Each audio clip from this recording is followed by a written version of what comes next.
regular meeting of the Marlborough Township Board of Education. Cindy, would you please call the roll? Good evening, everyone. Mrs. Dean? Here. Mrs. Eddy is not here. Mrs. Cow? Here. Welcome back. Thank you. Mrs. Luberdale? Here. Mr. Marshall? Here, good to be back. Long time no see. Mrs. Matos? Here. Mrs. Rosenwald is absent. Mrs. Wolf? Here. And Mr. Lalansky? Here.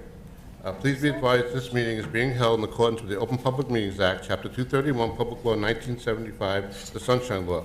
Adequate notice of the date, time, and agenda is sent to the Asbury Park Press and News Transcript. Has also been posted and filed with the Marlborough Township Clerk.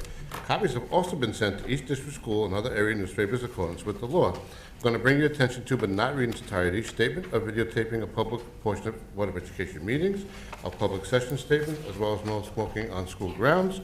Everybody please rise and join me for the pledge. I pledge allegiance to the flag of the United States of America and to the republic for which it stands, one nation, under God, indivisible, with liberty and justice for all. Thank you. I'd like to announce and thank once again that Dr. Tara Gosmers, DMD, is the district's Emerald level sponsor once again for the 2015-2016 school year. School bus driver abstracts, Mrs. Darga? Yes, we run them every month, and for both our bus drivers and our buildings and grounds personnel, and they all have abstracts and privileges, their privileges, driving privileges in good standing. Okay, that one's feeding back too much. Yes, can that be lowered maybe? It's a lot of feedback. Yeah. Okay.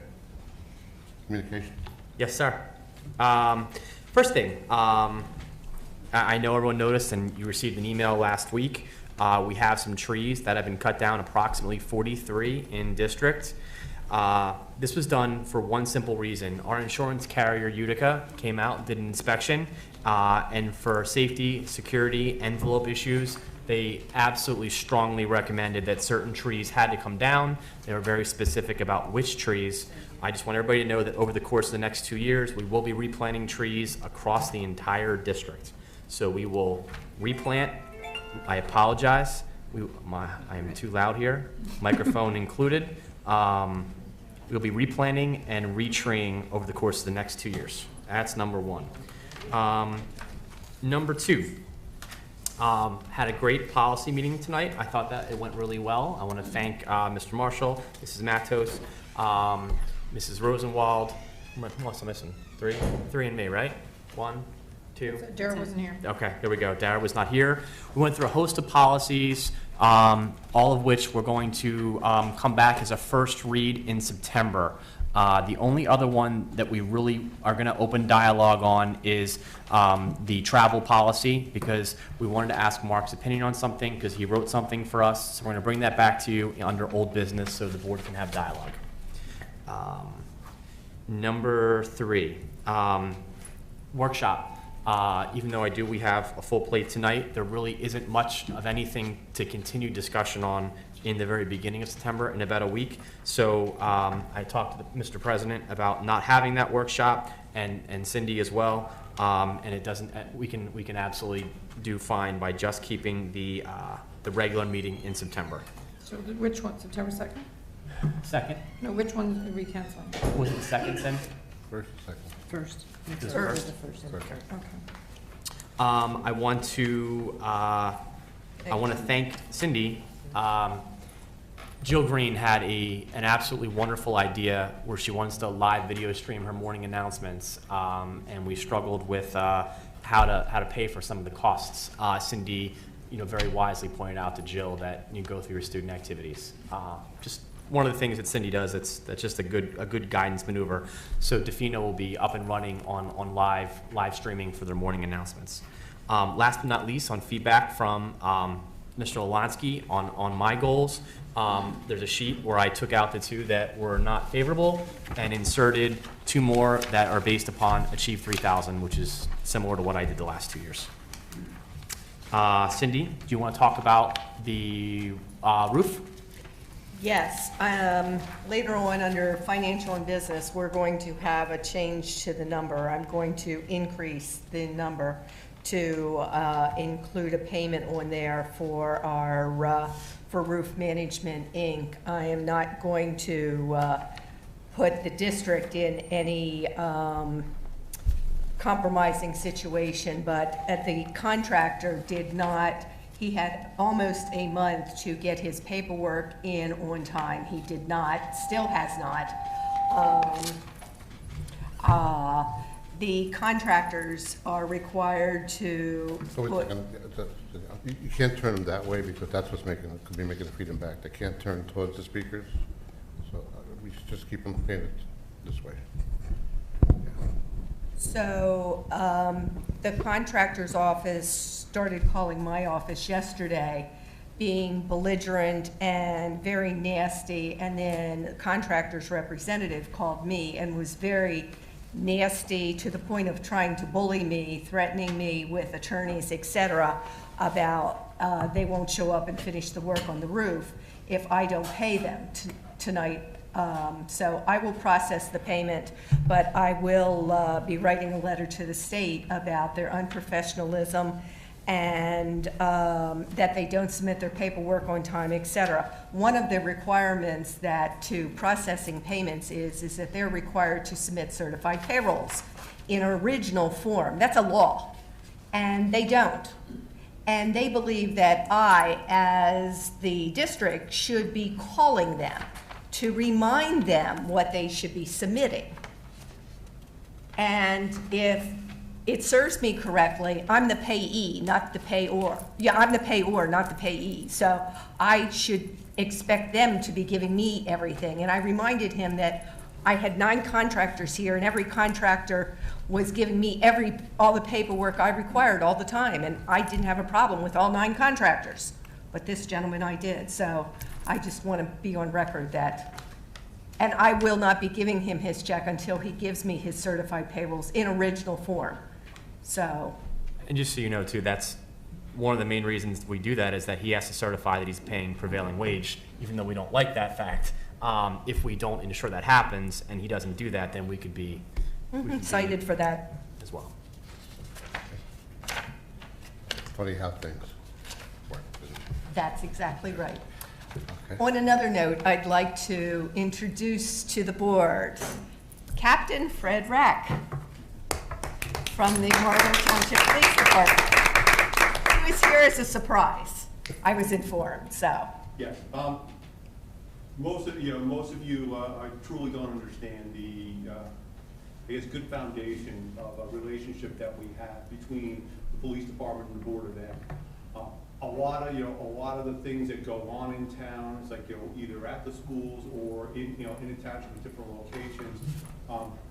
We're able to get things done, as well as, school emergencies of that is like because of our good relationship with your Board of Education, and it means a lot to the police department. In addition to that, this past year, the police department decided that we wanted to introduce into the township a youth police academy. We needed a location, and we were able to end up securing the Marlborough Middle School on Route 520 to host our youth police academy. It started on July 27th. And it ended with a graduation ceremony on August 8th. The academy, we ended up dealing with taking in 31 kids, ages in 6th, 7th, and 8th grade, and there was 2 that were going into 9th. And we taught them all about what it's like to be a law enforcement officer, learn about the different aspects of law enforcement in an academy-like setting. So the first day they were given drill and ceremony. They were also given a lot of instruction on different types of classes, such as crime scene processing. The kids absolutely loved it. We had a scene set up on the stage, in the auditorium where they actually got to come out and process stuff. We went on trips. One of the other big helping hands was transportation. The Board of Ed was able to provide transportation to end up transporting the children out to different locations. We went out to Trenton to the New Jersey State Police Division headquarters. We did a tour of the ROC, which is the Regional Intelligence Center, Operations Center for the state. We did the State Police Museum. We also did a tour of county facilities, the jail, the police academy, the courthouse. And then we also did a program with Thompson Park here at the Multnomah County Park Systems, where they did what's called a load challenge course to give them team building stuff. All the kids absolutely loved it. It was a very successful program. I'm here tonight to end up. I have a plaque here, which is basically a plaque of appreciation, and it's presented to the Marlborough Township Board of Ed. And I'll read it as as it states. Presented to the Marlborough Township Board of Education in appreciation of your support and commitment to the Marlborough Township Police Youth Academy, class number 1, graduating August 8, 2015. This I'll end up giving to Dr. Hibbs. That's neat. Thank you, Fred.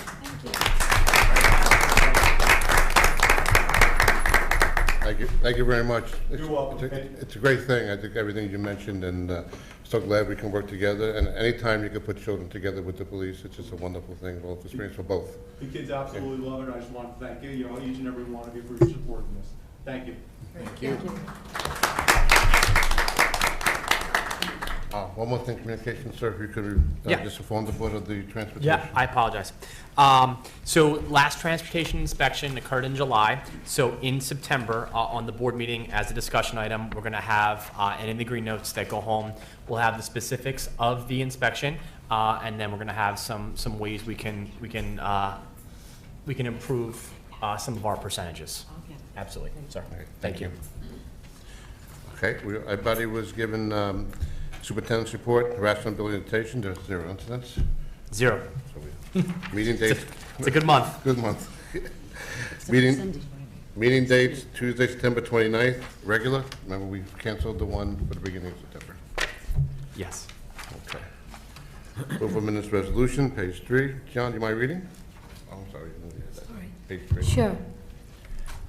Be it resolved that the minutes of the following meetings being approved as submitted: July 21st, 2015, July 28, 2015, August 4th, 2015. So I've been moved. Thank you, John. Seconded by Debbie. Any discussion on the minutes? Seeing none, Cindy, please call the roll. Mrs. Wolf? Yes for July 21st and July 28th, and abstain on August 4th. Back up here. Mrs. Dean? Yes. Mrs. Lou Rudell? Yes. Mr. Marshall? Yes. Mrs. Matos? Yes on July 28th and August 4th, and I was absent on the 21st.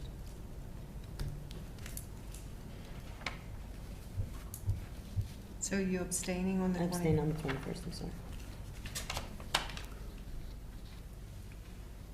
Mrs. Cow? Abstaining for all 3. And Mr. Lalansky? Yes on 21st, 28th, abstaining on the 4th. Everybody received a copy of the Secretary of Business Administrator's report, including the payroll certification. Anybody have any questions on those items? Okay, that'll bring us to the first public session, open to any item. I'm going to ask the members of the public to please limit their time at the microphone to 5 minutes each. I don't know if we have names on, do we have names on the board already? Okay.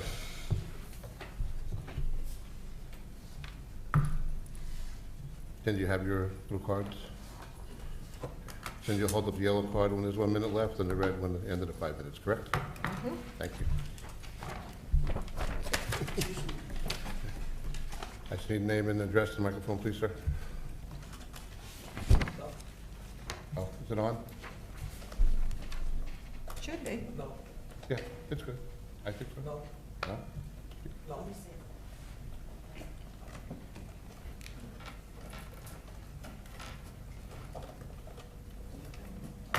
No. There you go. Edwin Madari, 2 Regal Drive, Morgan Hill, New Jersey, 07751. I have 4 questions, but before the questions, regarding the donation from former board member, Mr. Hoffman, thanks and appreciation to him and his family. I just want to personally acknowledge his donation from my end. Answers to the question, I'm not looking for the answers right now. Anytime if you can send them to me, I'd say it in a public meeting. I'd appreciate that.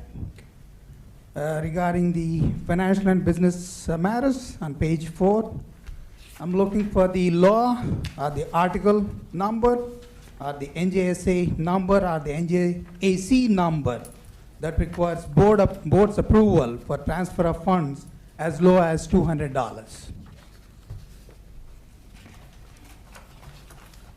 I'm sorry. Question number 2. No, wait, I'm sorry, you're asking for transfer of funds for as low as $200? The act or the law that requires board's approval. You have to transfer anything that's within separate object levels. Right, but he's asking for the The statute. citing, I can get it Yeah. for you. Yes, ma'am. Page number 7, question 7. I just want to know, because I do trust in my elected officials sitting in front of me, I just want to know if the board has been presented a breakdown for the $62,332 and how many staff were involved or how many staff took advantage of it and what was the total staff in 2014-15 at any given time. Edwin, I'm trying to write down the questions. I heard how many staff Took advantage of took the advantage of program. that? Okay. And the total staff. Okay. Yes. You got it. Gotcha. And question number 3 regarding curriculum matters, page 16. Is the acronym NJCCCS correct, or is it a typo for NJ Common Core State Standards? Should it be NJCCSS?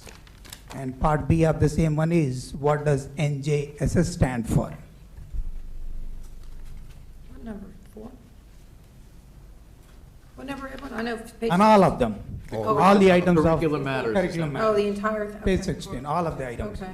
It says No, I see it. I see NJCCCS, Yes. but it is referring to NJ Common Core State Standard. So should it be 2 C's and 2 S's, or somewhere along, is it a typo or something, or what's going on? My last question regarding the personnel matters, page 18. I'm sorry, page 27, question 18. I just want to understand, is it one mentor for each beginning teacher, and that mentor themselves can go for a training of $81.12? Thank you. Yeah. Thank I you, got sir. it. We'll respond to all the questions that we can at the end of the public session. Anyone else in the public wish to address the board on any item? Okay, seeing none. Do we have Okay. any answers that we can answer? Yeah, I'm not being rude. I'm just using my device to take my questions. Okay. I don't know the citing. Kate, did you catch the citing? I haven't gotten it yet, I'll get it. All right, Kate's looking for the citing. Edwin, I would have to go back to the drawing board and recalculate that, but I will tell you how many staff members took advantage of that $61,000 number and how many we have in all. I will email that to you. Absolutely. On page 16, your question, to answer it. So when you see NJCCCS, you have New Jersey Core Curriculum Content Standards versus the Common Core State Standards. So the Common Core State Standards are live in math and English language arts. New Jersey has their own standards for everything else. The acronyms are okay. And then for page 27, you had a question on the trainings and the money that were associated. So when you look at agenda item 17, which with the stipend, so what happens there is that $81 is paying the mentors for their 2 hours of work that just occurred in our new teacher orientation, our expectations for professional practice. So teachers do a 5-day learning of over a myriad of of topics and things to get them ready to teach in Marlboro. That's just one part where we pay the mentors to come in and for their time. I think I hit everything. And on the acknowledgement of the travel dollars spent, so, Mr. Barragu, every month at the meeting, we're approving travel, but this is You the pull total. the travel for the administrators. Yes. But that also includes the other travel too. So it involves a litany of things. So what I would have to do, it's mileage and other things. There's more inclusive of this. So I'd have to go in through and look at all of it. Okay, we'll get back to it. Yeah. Did you find the citing? I did. JAC 6A 23-13.3. You can have my paper. NJ? NJAC 6A colon 23-13.3. Thank you, Kate. Thank you. Okay. Hey, Okay. one more time. 6A colon 23-13.3. Here, pass the whisper down the lane. No pun Got intended. it. Whisper. Oh, I had it right for .3. Thank you. Okay, we're going to have, the board's going to get some information as well as the public on our referendum financial status. We'll follow. Yes. I had sent you all home a breakdown of the costs. This is per the state, if you recall, back at our July meeting when we had all the professionals here, we explained we had to submit these projects to the DOE for their approval to give us what we would get as far as funding on this. This breaks down into an educational program, project and a non-educational portion. The educational portion is the Early Learning Center addition. It's a classroom addition, cafeteria, and a rehab of the commons area.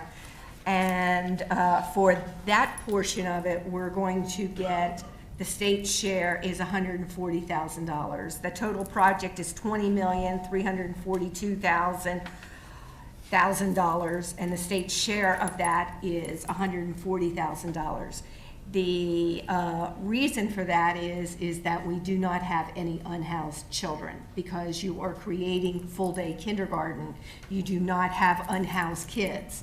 So therefore, there is nothing that they can fund. If we had unhoused kids, like when we were building our Abbott Center and Memorial years ago, we had unhoused kids. We don't have that this time, so we have no funding for that. So then on the non-educational projects, which is all your HVAC, boiler, electrical, your windows, your controls, your fire alarms, all these projects are 40% fundable. So, for instance, Asher Homes, the project is $4.9 million. We're going to get $1,960,000, a full 40%. Robertsville, the project costs are estimated to be $3,970,000. We're going to get $1,588,000. Marlboro Elementary, the project costs are estimated to be $4,730,000. We'll get $1,892,000. Dugan Elementary, the project costs are $2,610,000. We'll get $1,044,000. Defino Central, the project costs there are $3,930,000. We'll get $1,572,000. Marlboro Middle, the project costs are $6,160,000. State share will be $2,464,000 for a total of $10,520,000. So the total project cost for this, the project costs are $46,642,000. State share of this is $10,660,000. The public will see the full bond. Correct. But the state pays its part as it goes, so the public Correct. sees a decrease in the tax. That's right. It comes in the form of debt service aid. So we're looking at just roughly looking at about 22%? right? Yeah. Now, we're not at a point yet, but the way we're looking at this is very possibly is that the HVAC work is a big chunk of this. And you cannot do it in 1 year, 2 years, 3 or, you have to stretch this out over 4 years. Because you cannot do a whole building in 1 year. And because there's no way, because a contractor can't do it, and you're not gonna want to do a whole building, because experience from our architects and engineers has said you run the risk of not being able to open your building on time. So you split it in half. So what we would be looking to do is split this across 4 years. So what we would be doing is not going out to the market for all of our bonds in one shot. So by doing that, the impact to the taxpayers might, and I say might because we've got to look at cash flow and we've got to look at how this project's going to fund. It might end up not having any effect because our bonds, remember, the last payment on our bonds is July 15th of 2019. So the way this might all work is that we might bond for this, but as we're going along, be able to not bond for some of this, and it might come off as we're adding on to it. So it might end up washing itself all out so that the tax impact is basically going to be flat. And so that's can you explain, it's the existing debt from? We will be debt-free. If we weren't doing this, we would be debt-free on July 15th of 2019. So even though we're bonding for it, we may not necessarily need to borrow it all, At the very beginning. which would reduce both the interest and the principal payback. Correct. Which could be offset by the fact that we'll be debt-free technically in Mm-hmm. 2018. 19. 19, sorry. Yeah. Yes. Very good. Any other questions? Or you can go forward. Okay, thank you, Cindy. Clarifying. Page 4, financial and business operations. We have 20 resolutions from page 4 to 15. Do we have any corrections? Yes, I do.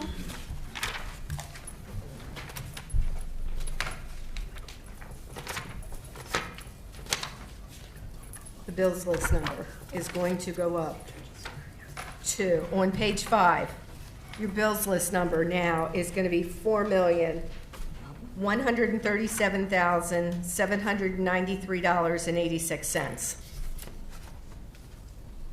Because of what you said earlier. Yes.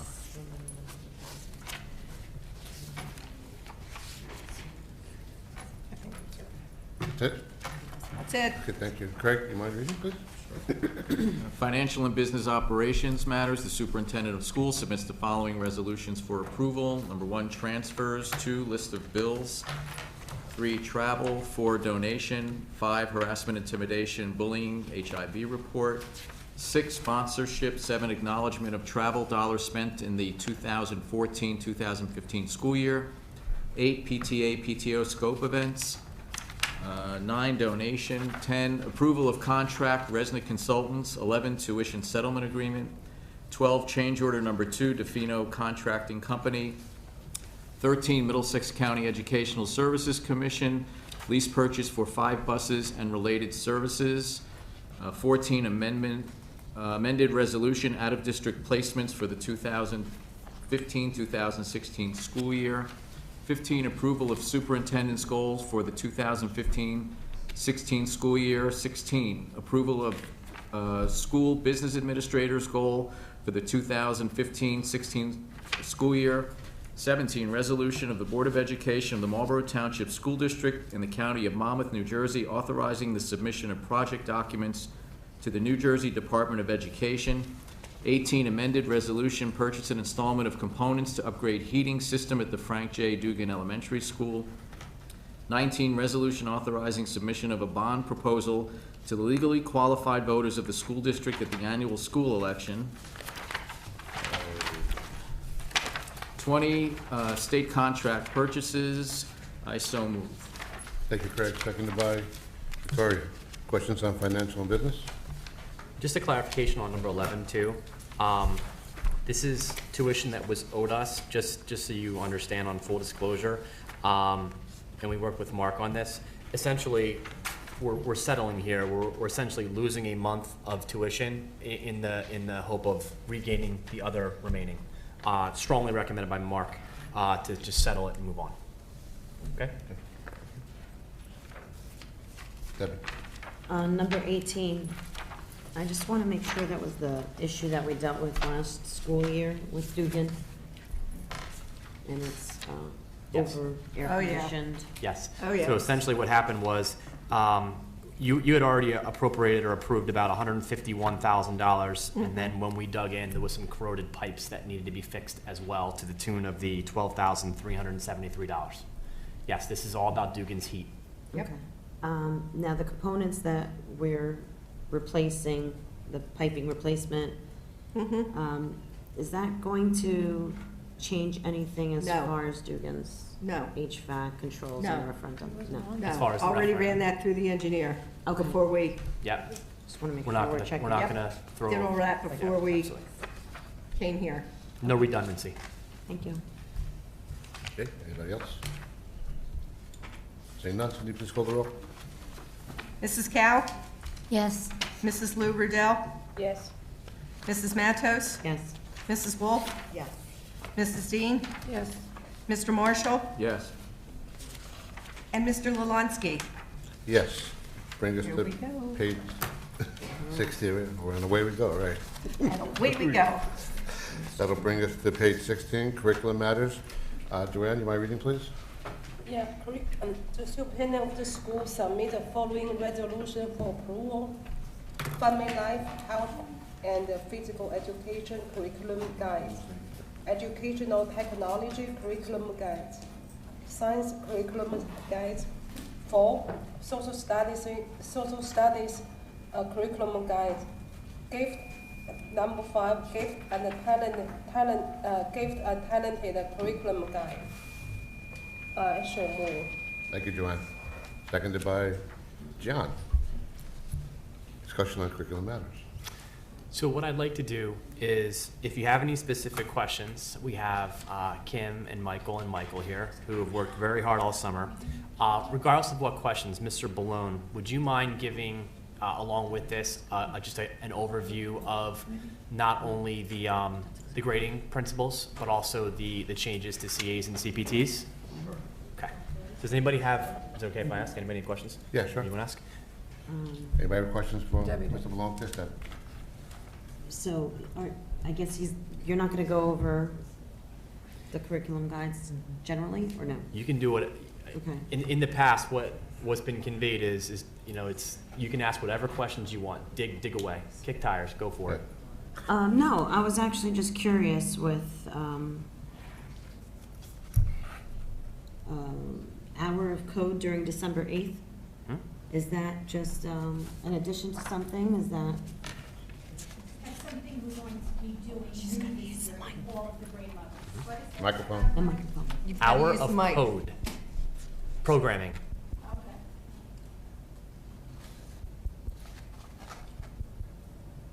Pass. Yeah. Pass. You can have mine. You've got to use the mic, Kim. You can have mine. It's something that we're going to be doing that's new this year. The middle school has participated in Hour of Code in the past. It will be for the first time that in the computer classes they're going to do Hour of Code.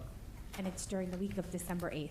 And Kim, correct me if I'm wrong. That's Zuckerberg that really put that on the map, correct? Yes. Yeah. So Facebook's founder was very. We're talking about coding, correct? Yes, we are. Why are we talking about 1 week? I'm sorry, I'm just confused why it's even on here.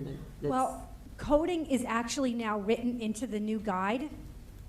It's going to happen in grades 1 through 8. Last year, I brought in B-bots. They're these small little bees that the students program. It was introduced to all the kindergarten students. This year, I purchased it for first grade, so we're going to have a couple in each of the first grade classrooms that the students are going to be working with. And then we also further wrote that students are going to be able to write small lines of code to basically program using sites like CodeMonkey or using, Terrapin has its own software. It's a variation of Logo that the kids can go in through a tablet and actually program the Blue Bot. So that's what we're going to be doing this year, is kind of focusing on just introducing kids to how to program.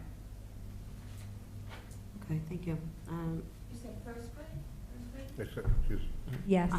I know you said that they had it in the middle school already. I was just wondering if we're taking off a little bit, because with STEM, coding is huge now. Mhm. And I'm just hoping that you take it even further. That's why a week kind of seems strange to me.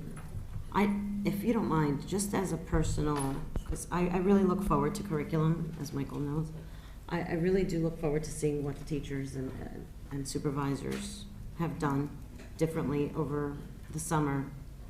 And I have to admit, I was a bit disappointed not to get a little bit more specific on Breakdown. the breakdown of the curriculum, the additions, what's new, what's not, how we're using this with, things that we have approved through the year. Like, I know the science was mentioned in here. They were all remember. mentioned, though. Tell me what specifically you'd like differently, and I'll be happy to do it. No, I understand. Please, there's so many pages here, I can't even, that's something that I would have liked to read at home. I felt like this. You mean the guides themselves? This is very, I know it's considered a synopsis, and it truly is just a glimpse. Did you That's all I'm get saying. I did, I got it. No, not just that. Did you get the invitation to see all the guides? Yes. Okay.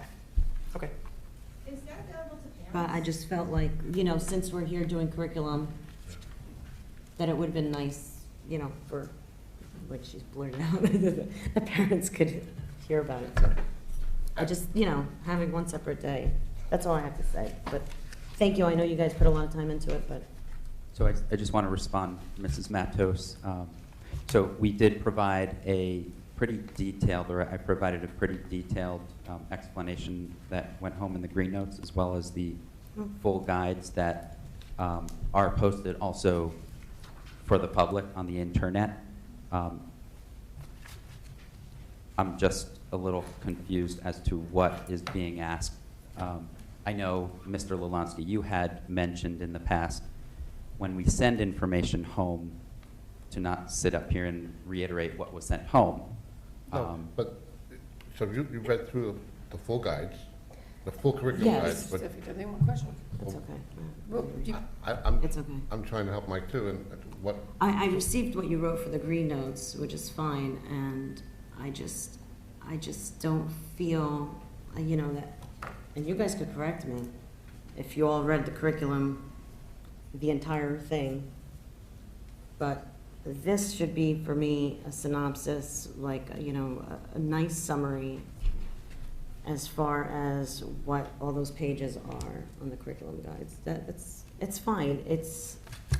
I prefer to be more specific. It might not be the feeling of the board. That's all. I got you. To me, we had more than we ever had, because we had the full guides online, as opposed to having books here. We used to have sitting here, and then we'd have to go through, if you wanted to come down to the Board of Ed, open a book and go through the whole guide. You had a week and a half to go through all the guides, if you so That's wanted fine. to. That's just my Okay. feeling on the synopsis. Anybody else on curriculum? You're gonna talk about the. Sure. So we convened as a grading committee August 12th, I believe it was. Just And- real quick, Mike, on the grading committee, what board members were on that? Oh, I was, You were there? You were the only one? Okay, because I didn't know, okay. Since we said that, I did request to be on that committee. Oh, go ahead. I'm sorry. I didn't- So we did look at several pieces. We looked at, first I'll start with, I think this is important to know, changes, requests that came last year, some concerns from many angles. We changed the assessments, and I'll speak about ELA and math in particular, because that's where we have our major changes. For ELA, last year, we had 4 periods of assessment, essentially, and I'll talk about them being periods, not days. where you had 2 literacy periods and 2 written expression periods, and those were every marking period that would happen. So we have now reduced that time from 4 periods to 3. So essentially the way the 3 breaks down is 2 literacy periods go unchanged, and the written expression period loses a day, or loses a period. So we go from 4 to 3 in Is that ELA. Assessments? Yes. Okay. These are the common assessments. See it. So that's an easy change, ELA across the board. That's what it looks like. Math is very different depending on the grade level, so I'll just run through the different grade levels. Last year, first grade, we had 5 common assessments, 8 common performance tasks. Just as a reminder, common assessments were viewed as a test. Common performance tasks were viewed as a quiz in the grade book. So we had 5 and 8 last year. We are down to 4 and 4 now. So from a total of 13 down to 8. There was some discussion last year to investigate the possibility of collapsing the common performance task into the common assessment, if you recall. We did look at that, and we were really unable to do that. However, the common performance tasks have reduced in size. So that was the, I guess, the give, or the meat in the middle. So by reducing the total number of assessments, as well as reducing the size of the common performance task, really still enabled us to assess the appropriate standards, but also reduce assessment time. So that'll be 1 each mark, 1 common assessment. 1 each, CA, 1 CPT, essentially once a marking period, Okay. yes. So first and second grade are identical, down to 4 and 4 from 5 and 8. Third, fourth, and fifth grade are also identical. Each had a total of 13, 7 CAs, 6 CPTs last year. They are down to 5 and 5 now. And grades 6 through 8, they were at 5 and 5, 5 CAs, 5 CPTs. They're now down to 4 and 4. So across the board, we reduced testing time anywhere between 20 and 38%. You can clap, Bonnie. That's all the only claps we had after all that yelling last year. But the one woman that. How do you really feel, Bonnie? I'm right there with you.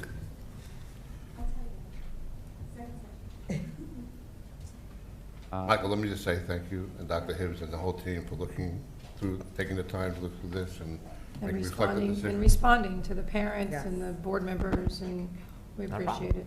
That's what You're we do. welcome. It is important to note,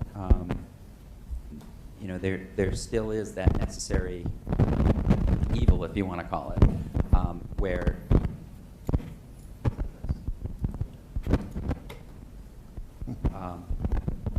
they're still necessary. We can't cut them down any more than they are and still maintain the integrity of assessing what we need to assess. So And- it was a lot of work to really And figure that to out. Michael's point, you know, really, they are pared down, but they really are going to be used to drive instruction. So teachers will be using the data that they derive from these assessments across the district, across buildings. We'll be looking at it from the 20,000 feet view to see, you know, is our curriculum working? You know, are the standards being addressed? So we did absolutely pare down, but we're still going to really make them meaningful. Thank you. Are you going over math, or is there a different breakdown? I just went over math. That was math. Oh, that was math. Okay, so when you're saying 4 common assessments and 4 CPTs, even for 6 through 8, whatever it is, 4, 5, and 5, 1 per marking period, are you talking the entire marking period is based now on 9 common assessment questions? 9 questions? Well, I mean, you know, what are we looking at? I mean, I know it's nice to hear that they're testing less, but are we in turn making it harder?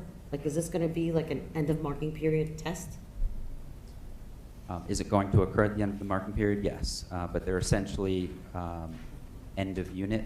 So what Mrs. Vecchio did was she realigned the units of study to teach concepts and skills that were able to be assessed at the end of that marking period, the end of that unit. So they've lined up better. In the past, there were units being taught, and a unit would finish, let's say, mid-marking period, and then a CA would be given. And then, let's say, after 5 weeks, a 10-week marking period. And then the next 5 weeks, another unit would be completed, another CA within the same marking period. So she just realigned how, realigned the assessments to the units of study and reordered some things. Okay.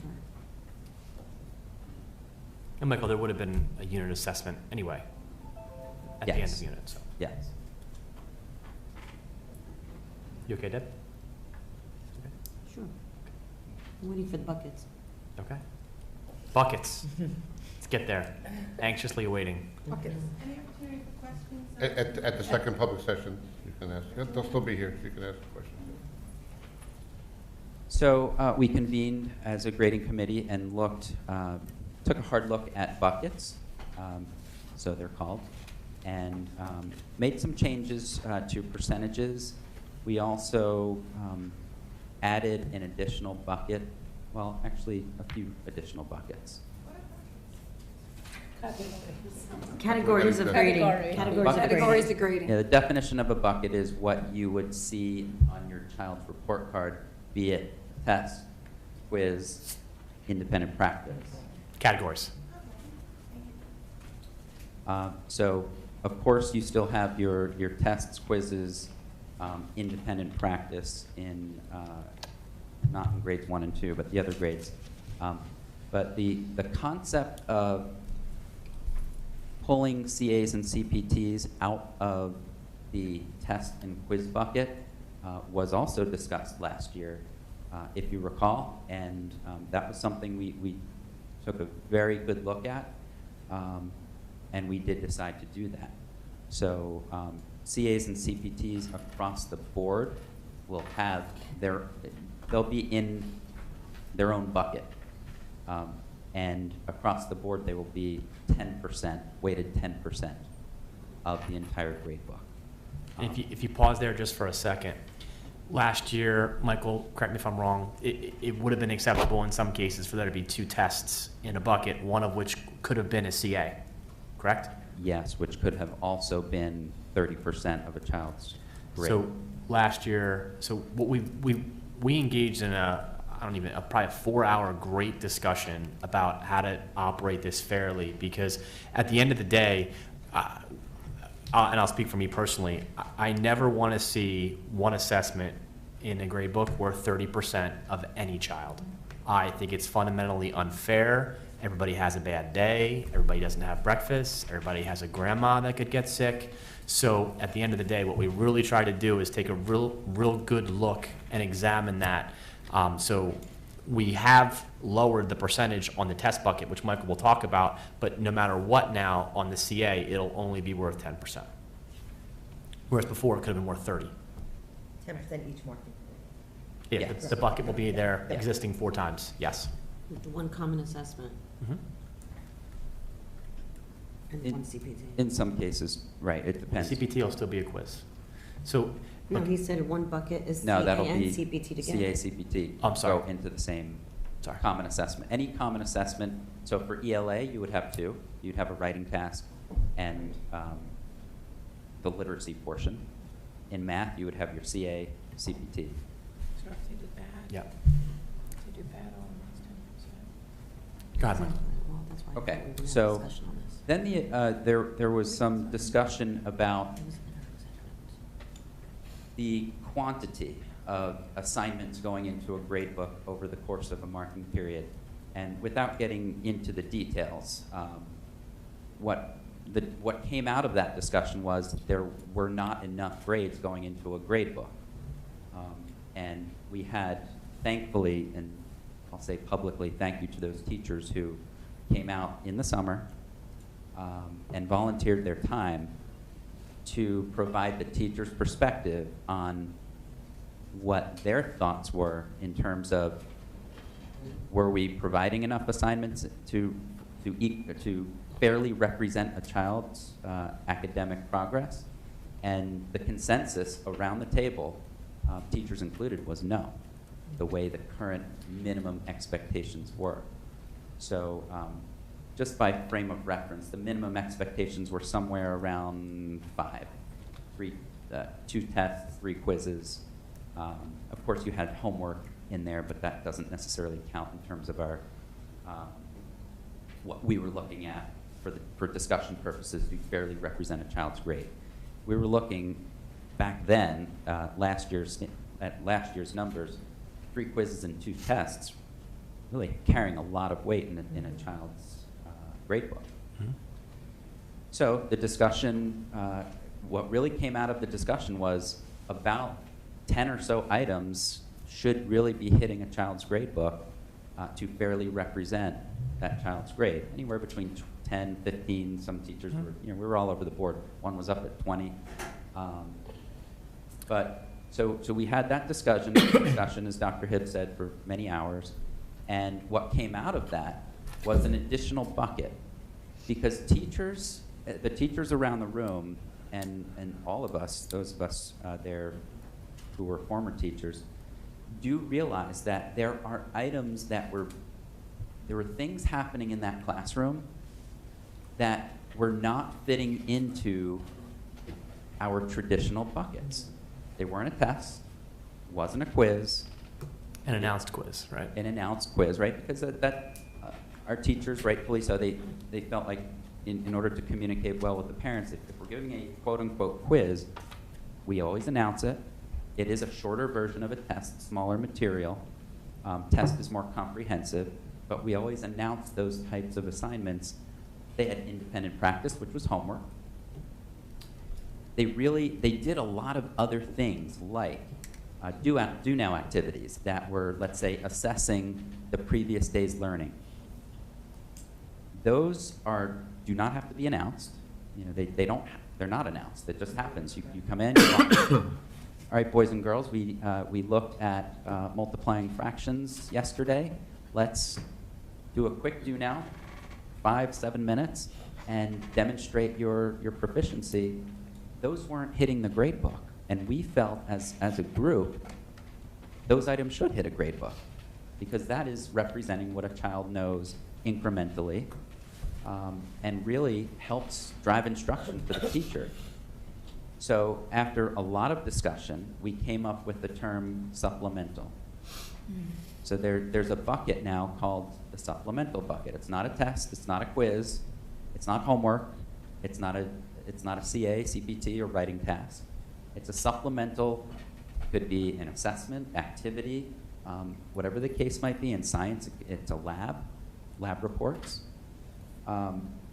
where teachers, they were doing these activities anyway, but they weren't hitting the grade book. And we felt that would fairly represent a child. So you have, depending on the grade level, without really confusing you with all kinds of percentages, you're looking at somewhere between 15 to 25% of a child's grade book, depending on the subject and grade level. Michael, go through top to bottom, because it's going to be, yeah, absolutely. Yep. Michael's going to go top to bottom. Go for it. I do have a question here. I don't want you to forget it, Mrs. Wolf. And it could be at the teacher's discretion. They don't have to have a certain number of supplemental assessments? They do. Oh, they do, okay. They do. We provided minimums. Okay. Yeah, floors. But it could be, like you said, it could be a lab, or it could be a do now. A lot of teachers do nows every day. Correct. Robin, really, what it came down to in the course of that very rich discussion across the district is that quizzes were, I think, for the most part, announced. They were not, what Michael just said, whereas that almost informal assessment where you take the moment and figure out, which really is so valuable, and that helps to drive instruction. So with that, there's going to have to be some explanation to parents as well this year, which is explaining the buckets and also saying, look, there are some grades that will hit the grade book that we're not going to announce as things you're going to study for. And that's going to be a change in Marlboro, because we really haven't really publicly said that. But that's really what came out, is that, and the teachers honestly felt that a lot of it had to be all announced. I think it's great. And, yeah. Question, and it probably would apply to maybe some of the upper grades, but does class participation fall into any of these buckets, or is it under supplemental? I mean, I would imagine, again, you know, the higher grades there would be more topics that would be appropriate for that. Does that fall into this? Good question, Mr. Marshall. Class participation, you know, it's not really a defensible grade, if you will, So subjective. unless you have a formalized either checklist or rating system per day. We moved away from that. We may have had it here several years ago. Moved away from it because it could be subjective. For example, you could have a child who excels academically who doesn't participate for whatever reason. That It's might, just, no. It's not in there. that's not really an accurate or fair assessment of that child. So that is not included. But it was still a good question. It was a great question.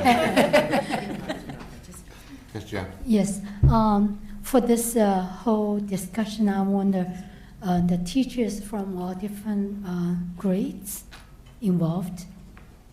Yes, we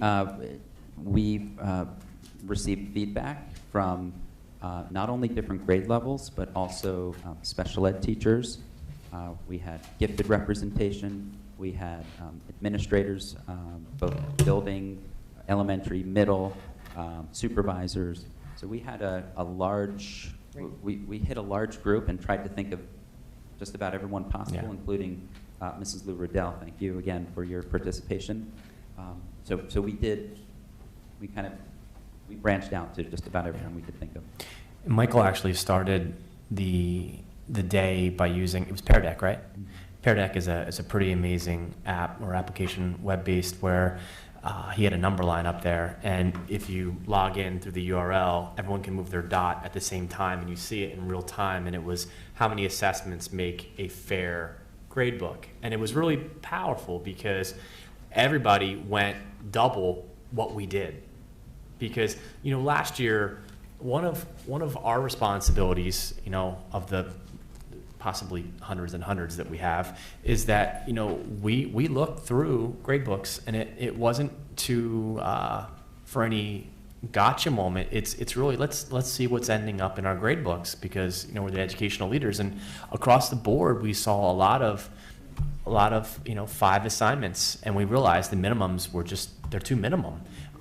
When you have that, it really leaves the door open for a child having a bad day and really not being able to climb back. And, you know, I'll speak personally. Last year, my daughter Sophia was in 4th, and she took a math assessment at the end of the, I think, first marking period, and it took her from an A to a C. It was 60% of the grades, and Soph earned her 65, I think it was. She really did. We studied for it. She tanked it. But it was one assessment, and it dropped her 2 grade levels. And it should never happen to a child, because we all have bad days. My wife will tell you I'm cranky sometimes. You know, we all have bad days. So that's really what we're looking at. Can you go top to bottom and explain what we did? Sure, and just so you know, this will be also posted, as we did last year, for the public. But I will go top to bottom. Okay, so grades 1 and 2. Tests in all of your core subjects, so literacy, written expression, math, science, and social studies are 45% in the grade book. Quizzes are 25%. Supplemental, 20. CAs, CPTs, writing tasks, 10.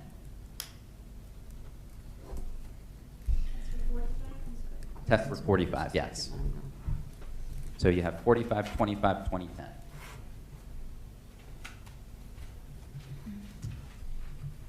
Grades 3, 4, 5. Again, your major subjects: literacy, written expression, math, science, social studies. Tests 40. Quizzes 25. supplemental 20. Independent practice is where you pick up your 5%, and district CA CPT's writing tasks 10%. And if you stop there for a second, I weighed in heavily on this one, and I think everybody agreed. When you have anything that's homework, to count it any more than 5% is just absolute lunacy. It's not that you can't have valuable homework. There can certainly be valuable homework. However, whenever anything leaves, there's the opportunity for it not to be that child's work. So any more than 5%, I gotta be honest, I couldn't put my head on the pillow, and everybody agreed, and it was something that we really needed to weigh, because I think, was it 15 before? It was 10. 10? Okay. Yeah, this is where it gets interesting. Grades 6, 7, and 8, we really have to do by subject because they're all over the board. So I'll start with literacy. Again, that's your quote-unquote reading period. Tests are 40%, quizzes 25, supplemental 15, independent practice 5. And we're calling this bucket an online programs bucket. So that was your old Achieve bucket, calling it an online programs bucket, 5%. District CA CPT's writing tasks, 10%.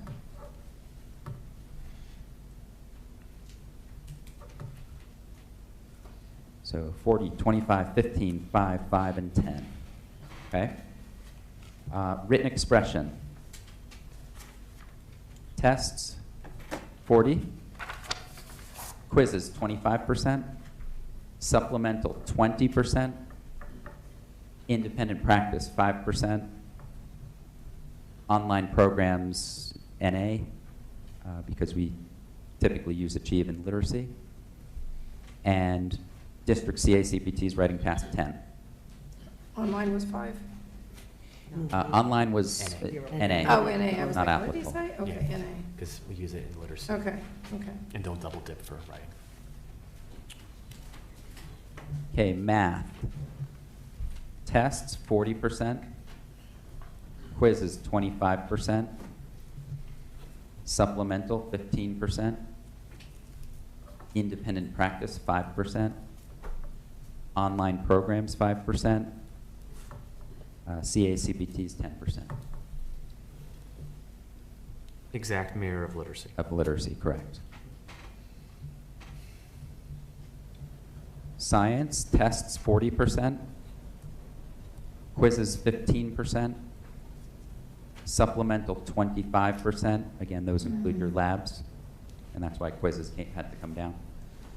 Independent practice 5%. Online programs 5%. CA's, district CA's 10%. And social studies, tests 40%, quizzes 25%, supplemental 15%, independent practice 5%, online programs 5%, i.e. Achieve, district CA's 10%.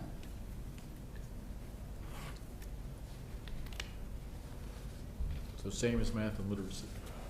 Yes.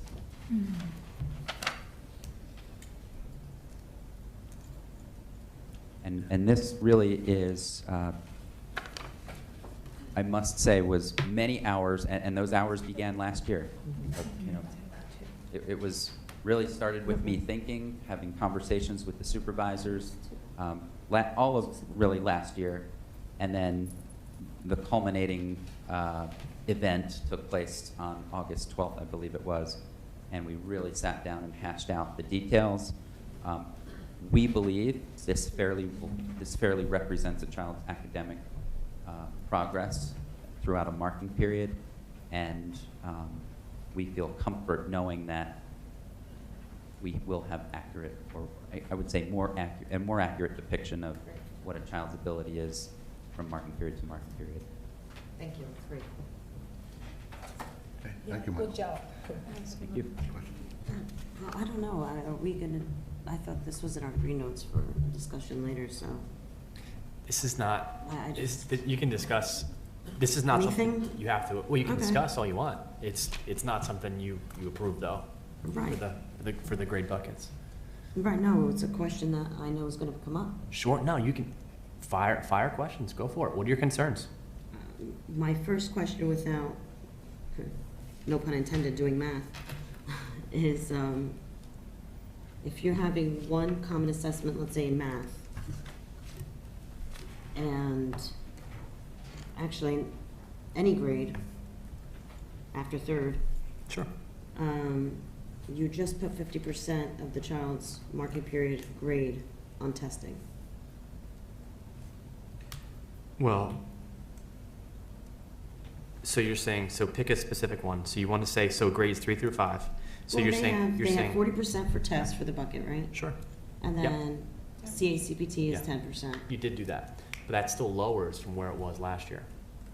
See Yeah. what? In some cases, tests were 60%. Yeah. I know, I guess my question, and I think the question is going to be, just thinking of the questions from last year, is that we were raising minimums in order for it to be a more even, playing field Minimums of actual assessments. of actual testing, Mhm. yes. Which we did. We were going to raise the minimums so that the common assessments wouldn't be such a weighted force in the child's grade. So if we were raising the minimum to 20 tests anyway, just to use it as a easy number to calculate, and you have one common assessment in the marking period, that 1 out of the 20 would only actually cost you 5%. You would never have 20 tests. I just want to make sure I heard you correctly. Right. You would never, ever. Well, that was including your quizzes. Isn't that what you were saying before, that the teachers were saying 15 to 20 test assessment scores in a marked period? No, we were talking about Your minimum? the minimum. We were talking about tests, quizzes, supplemental. Oh, everything common altogether. assessment. Yeah. So what happened is that, and I think consistently we heard last year that the common assessments, the CPTs, were very difficult, and that across the board we were seeing approximately a 10-point dip from where the children were, where they lived. So one of the things that we looked at is, all right, we want to be able to be responsive to the community. It's still important to give these. If we don't put any value on them, they won't be held of value. So whereas previously they were thrown into the test bucket worth approximately 60%, and in a lot of cases there were a lot of cases where there were about two tests in a marking period, which meant that each assessment, one of which being the common assessment, one of which being a teacher-made assessment or the like, were 30% apiece. So what we said was, all right, we can understand that. So they are harder. The Common Core is a lot more rigorous. So let's take that out and let's only make it 10. Whereas before, it would have been worth almost 30. So here's what we couldn't do. We couldn't raise the minimums in the testing bucket so far because it would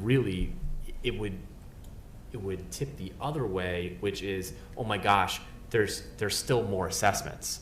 So when Michael talked about the lowering of the CAs, really that wouldn't have occurred if we kept heightening the testing bucket. So it's what we tried to really do here is to really take it all in, what everybody here said, what all the parents said, PTA presidents, and say what's fair.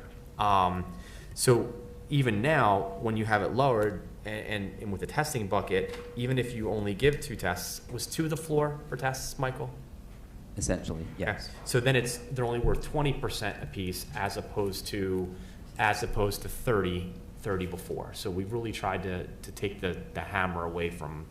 And so last year, one of those would have been a district assessment, which again, students were scoring lower than their normal teacher-made assessment. So pulling that out of and putting it into its own bucket also helps with the bite. But Deb, you're right. The 40 plus the 10. Right. Your math on. And your online bucket, this will stop the online programs being used as quiz grades as well? Or is that still open? It's its own bucket. However, that doesn't mean, I guess, you could clarify, that doesn't mean a teacher can't give a quiz using that program. Let me give you an example. Achieve 3000. A teacher may use an Achieve 3000 article. So you're using the program and have his or her own assessment by reading that article. That could be a quiz. But the activity, the 8-question activity, will fall into the 5%. I don't know if you remember from last year, they were saying that some teachers were assigning Achieve 3000s, and then it was appearing as a quiz grade. That's what I mean. I don't mean, you know, giving out Achieve and saying this is your quiz. Yes, no. And it's known that this No, is the quiz. activities The in that activity case has would be In the part of 5%. Right. So when you put the CPTs and the CAs together, and it's just 10%. Mm-hmm. So say a child does bad on both. Mm-hmm. It's only 10% of the grade Mhm. that's going to get hit. Rather, those 2 bad grades would have been with all the tests to bring all those grades down. Yep, so let me give you an example to clarify. So it's not going to hurt the child As much. as much. Yes. So if they don't do well, last year, and you know what, I'll just use the example of a grade book that only had 2 tests. So let's imagine that those 2 tests would have been the one CA and another district test, and they scored a 60 and an 85. So those 2 grades would have then represented 30% or 60%, 30% each of the entire grade book. Now we've taken that CA out, but it's only worth 10. So the CA and the CPT together are worth the 10%. So in theory, if they do not do well on those assessments, they're only worth 10, whereas before they could have been worth 30. 30%, yeah. And last year the CPT would have been in the quiz bucket, Correct. and then the CA would have been in the test bucket. And we pulled them both out. I can't recall last year's quiz averages. How much were quiz? They last varied, but 30 something. 30, 35, So- depending on the. So you would have gotten hit for 30% of your grade, and then some of the quiz grade as well. Yeah, for what I had a meeting, you know, all the grade, the teacher from K to A, you know, 8th grade, they have different category section from elementary school to middle school. The teacher made a lot of input contribution, you know, formalize this grading system table.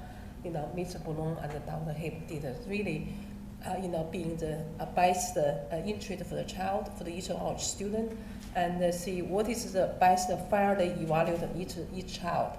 So like, you know, emphasize for the CA and the CTP for most of the challenging question to each student, so each kid, like, you know, my kid, you know, is a gift talent program, and now each they have heavy weight, 30%. If the one child didn't do well for one test, now would be grade would be dropped, you know, 30% entirely. That's not fair for any child. See, my child may be sick, so one day didn't feel well, and the one test put you know, him in a different bucket.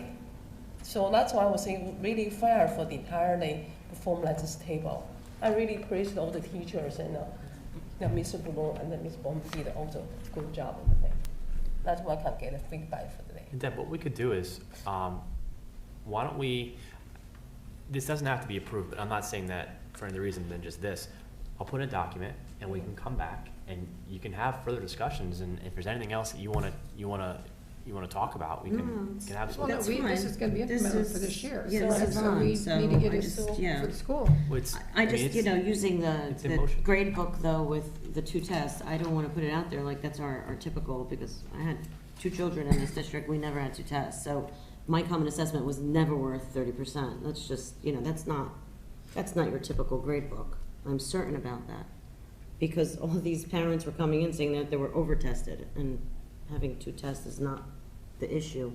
I think this sounds great. I just don't want that going out there thinking that we only had 2 tests. No, I think that now for the common test just started, right? We put all the Turn that microphone towards you, that's all why the we're getting all the tests extra at noise. like we have elementary school, we have the CTP4. Not, you know, like district common test, not take much heavy weight. I'm not sure you have, you know, you experienced all the how much weight we put on the CTP4 before for each child. You don't mean CTP4, you mean CPTs. For elementary school, I'm talking, not for middle Yeah, school. CPTs, Yeah. elementary too. Yeah. No, I think the bucket sounds great. I just, you know.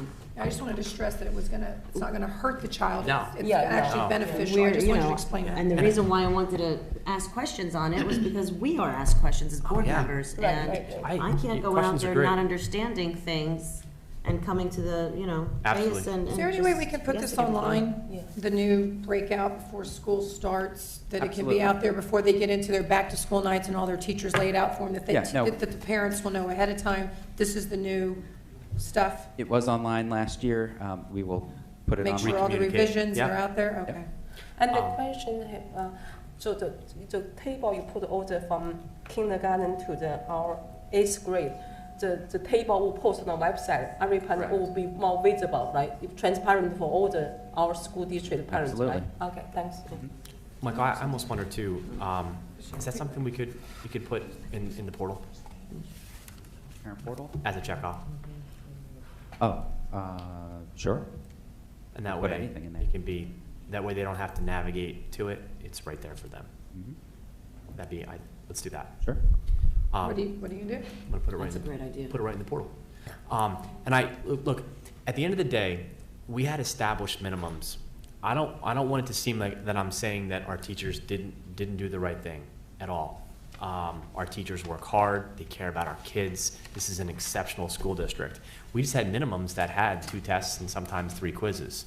So one of the things that we need to look at, and we did as a group, and we truly did it as a group. I said right from the get-go that I'm Eric Michael at the group. I don't want to be Dr. Hibbs. We're here as a collaborative entity.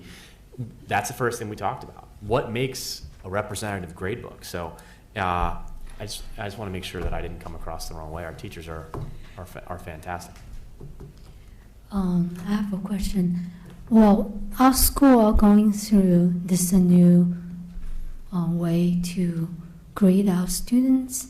What's the impact when we compare our school to a different school? Is there will be an impact? You mean for percentages, Gian? No, The percentages? the way the student, let's say if we have students like a 90 average on the grade compared to other students have 90 degree but from different school system. It's really hard to compare children across the school system unless you have a standard measure. But you did say that the grades were lower last year, and we expected this to help those students that got lower grades. Are you last talking year. about the CAs and CPTs? Yeah, so, In general. says in generally. In we should- general, we yeah. Generally, we should see an increase in those students that were affected by the higher grading. I don't even want to hypothesize on where grade books will go. I think that, and that really wasn't the impetus for doing this. Okay. It really wasn't. The impetus was really to try to redefine the percentages in the fairest way possible. And in really looking at this, we really, and everybody at the table, Mr. Bowman was there, Michael was there, teachers were there, across the district, special ed. We really just wanted to look at what's the fairest way that we could do things. I guess the best answer, John, is as administration always reports us during the school year, they report to us how this is going during the school year. Yeah. And Yeah, I like this idea. I think that's great. You have more items to categories to identify Yeah. students' performance. I think that's great. Yeah. But I just wondering that question: what's the impact to compared to the other districts? I don't think you can't, it's not a fair comparison. What we do know is that our children leave Marlboro extremely well prepared, taking a lot of the top spots. So when I go to roundtable meetings, they throw things at me when they find out I'm from Marlboro, if they don't know me. We're taking all the spots at high tech and biotech. Our kids they leave our halls of learning and they are extremely well prepared for the world. I have a question. For the quiz, we say to micromanagement, say how many quiz do we have for each grade? We don't know. We know how many quiz do we have for each year? How many quizzes? Yeah. And tests? What we Yeah. do is we provide minimums, so teachers have some guidance. Okay. So we don't have anyone giving too few. Okay. But, so we provide minimums. I believe it would be micromanaging to say Okay, you just must asking. administer Mm-hmm. Yeah. 5. Okay. Okay. Anybody else on the curriculum before we take our vote? Okay, Cindy, please call the roll. Mr. Marshall? Yes. Mrs. Matos? Yes. Mrs. Wolf? Yes.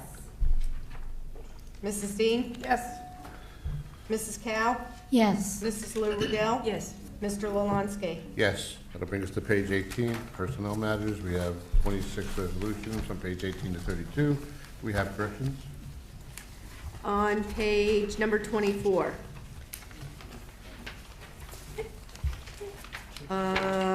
Third name from the bottom, it's just a location change. Kimberly Rosenberg should be at Robertsville, not Asher Homes. That's it? That's it, and I believe you have an addendum too. Yes. I didn't see it. Thank you. We have an addendum as well with 3 resolutions on it. Debbie, you mind reading, please, personnel?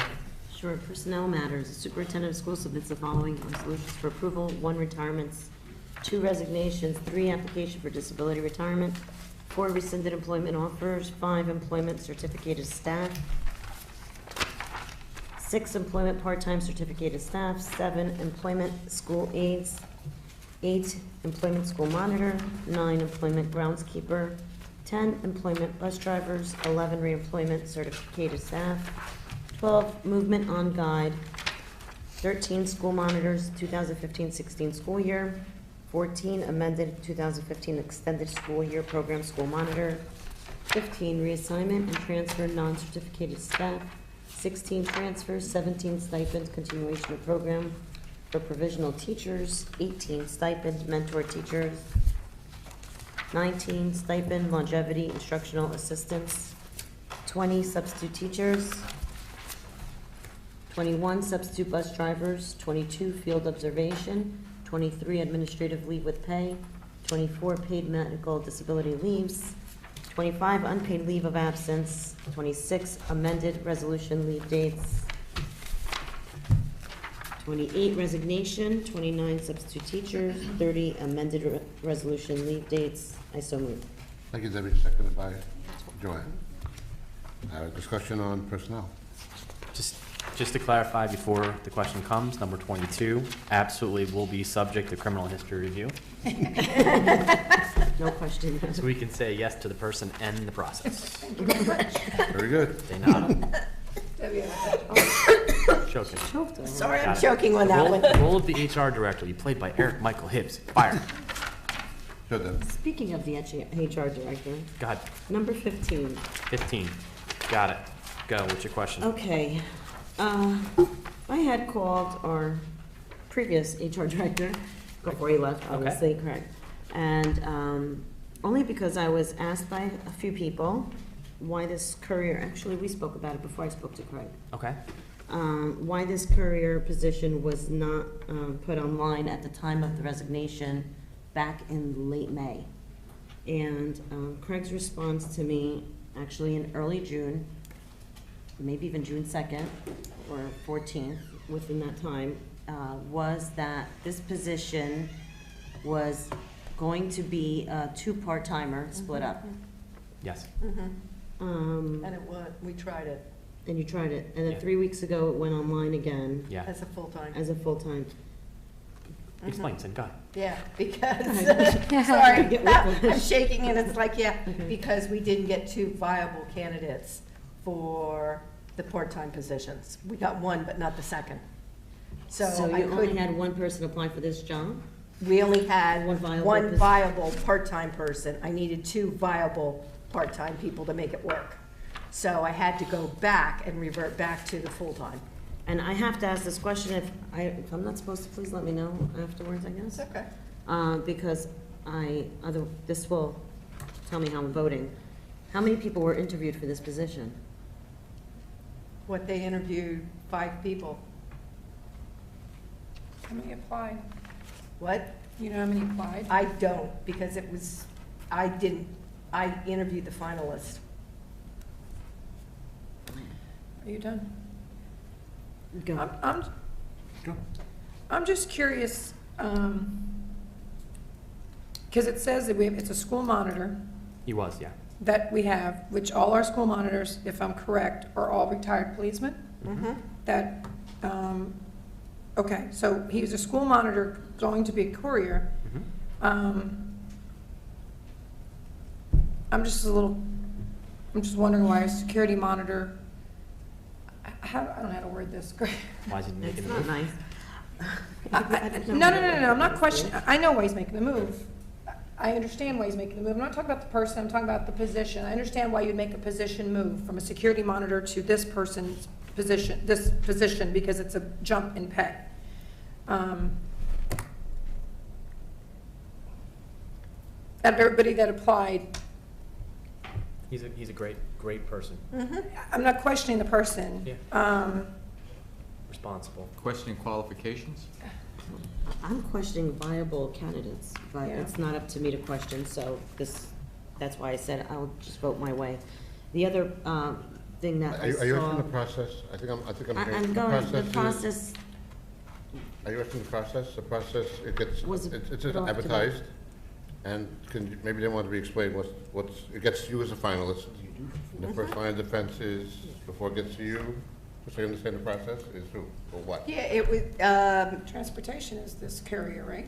yes, and actually, Chris and Nancy went through them all. We looked through the candidate pool, they interviewed them, and then I interviewed the finalist. Okay, so that's the process. That's how we got to where we are. Is true? Is the person on item number 13 as one of the new school monitors, the fourth one down? Are we allowed to say their name? Catherine, since they're not Yeah. personnel yet? It's Okay. his brother. It's his brother. Yeah. Yeah. They've both been They here. both started here at the same time. Yeah, he's Okay. been here for years. Okay. So they were both security monitors at the Yep. same time? Both Okay. here, yep. Never know it by looking at them, but yes. Brothers. You're exactly right. You two are brothers? Yep. One's this, and one's this? Okay. Right. Yes, sir. Is this a new position, this courier position? No, we've had it forever. Yeah. Okay, and then, I mean, I hate to be blunt, but what does a courier do for almost $47,000 a year, and I'm assuming benefits too? Yes. Yeah. What does a courier do? Drives everything around, and it's part of the negotiated agreement, so you can't do anything about it until negotiations if the board so You mean chooses. the price? Mhm. It's built into the agreement. I got the wrong degree. I need to go be a courier somewhere. Okay, very good. And when you say per annum prorated, if it's the same dates as the from position, what is the prorated part of it? What am I missing? It'll be prorated from the time he starts. He doesn't get 46. He'll earn 46, but that's what his salary will be, but it's prorated from the point in time when he starts. Is he starting September 1st? Correct. But it's an annual salary, Oh, so you're saying, so it's that portion from September 1st to the end of the year? Correct.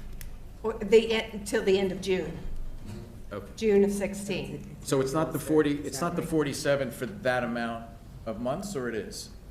It's from, their year is a fiscal year. It's July 1 to June 30th. That's what the So that's what- 46,883 covers. 9 months? Yes, so it'll be prorated. So is he getting 47,000 within the 9 months, or is he No. getting No. 9/12 of 47,000? Thank Yes, you. it's prorated. I didn't have anything to do with that. Cindy, were the 5 viable candidates, were they all gentlemen? The one that we had filling in was A female, Mhm. And she could not take the full-time position. because of benefits. And the person who left was a female. The person before that was a male. Can you, just for my curiosity, you can't do it now if it's on here because I'm going to abstain from this, but can you send me the qualifications for this position, this courier position? Can you email them to me so I can see what? You'd be a courier. The courier. I want to see what makes it a viable candidate. you have to. The job description. Yeah, you have, the one thing is, I 50 do know you have pounds to be able to steps. lift up to 50 pounds. That was the major thing. But we had a woman that was doing it before. Yes. Okay. So a question for the part-time, that part-time has We a, wanna know why. have all the benefit or doesn't have benefit? I'm sorry? I didn't hear you. Part-time career. They'll get benefits. Full benefit. Yes. Okay, anybody else on personnel? Oh, 1 second. Okay, Cindy, seeing none, please call the roll. Mrs. Wolf? Yes. Mrs. Dean? I'm abstaining from 13 and, 15. I'm sorry? I'm abstaining from 13, I mean, no, yes to 13, everything, yes to everything, abstaining from 15. 15, you're abstaining. Okay. Mrs. Ennie, do you want to abstain since you just got here? Do you abstain from the personnel? Or do you want me to skip you? Can you skip? Sure, for right now, and then I'll come back. Mrs. Cow? Sorry. Yes. Mr. Marshall? I'm going to say yes. I don't know if it's abstain or no on 15. The salary's non-negotiable, so I'll abstain from 15.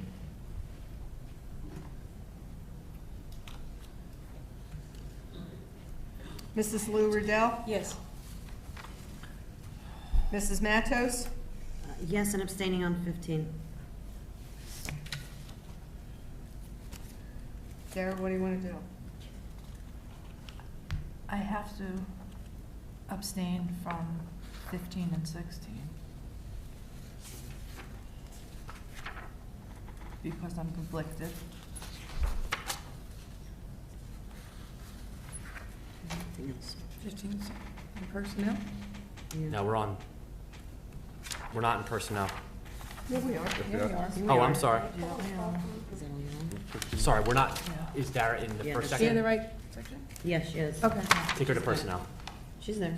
Okay. You okay on everything else? Or do you want to just abstain from everything? Let me abstain from everything, I'm sorry. Because I have to abstain from 15 and 16. Was there anything else that I had to abstain from? I don't see anything else. 13. Or the monitors. 13 I have to. Let me just abstain from the whole thing for now, I'm sorry. Yeah, that's okay. It's easier. Just go back. Mm-hmm, that's okay. Mr. Lalunsky? Yes. 1, 2, 3, 4.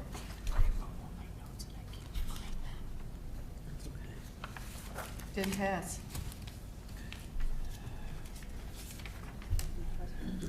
I have no courier. Number 15 failed.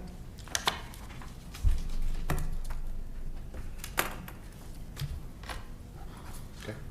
We'll have to come back into, I don't know, this will come back in September, right? Oh, it's 4-4, I guess. Bring it back, if there's gonna be a hire for it. I'm sorry? You're gonna have to bring another candidate back or bring the motion back if there's still a need to hire.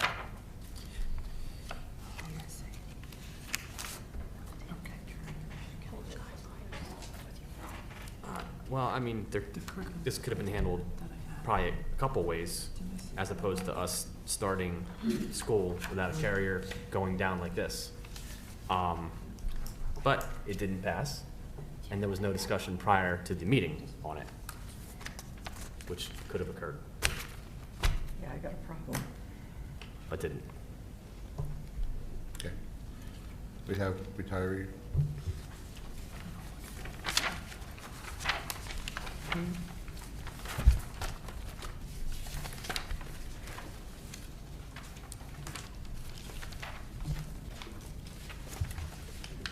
Just stand.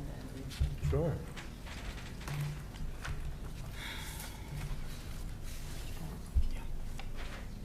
Rita Marguerite Kane has retired from the Marlborough Township School District after 27 years of service as a lunch aide at Asher Homes. Over these years, Rita worked with thousands of Asher students and staff members and has left a lasting impression on each one. Rita was known for her approachable, gentle demeanor and for always being cheerful and kind. She was always willing to help gather students for lunchtime programs such as Circle of Friends or Lunch Bunch, and showed respect and compassion day in and out, even with the most challenging of students. She was diligent in her duties and very well liked and respected by all members of the community. It was more than apparent that she cared about her job, as well as the students, teachers, and staff members with whom she had daily contact. Described by her colleagues at Asher as one of the sweetest people they had the pleasure of working with, Rita will certainly be missed. While her time working at Asher has come to an end, her imprint on Asher and the friendships created are timeless. The Asher community wishes her well in this new chapter of her life and hopes that she knows what an asset she was both to the students and staff. Good luck and best wishes, Rita, for a retirement filled with good health, quality time with family and friends, and lots of laughter.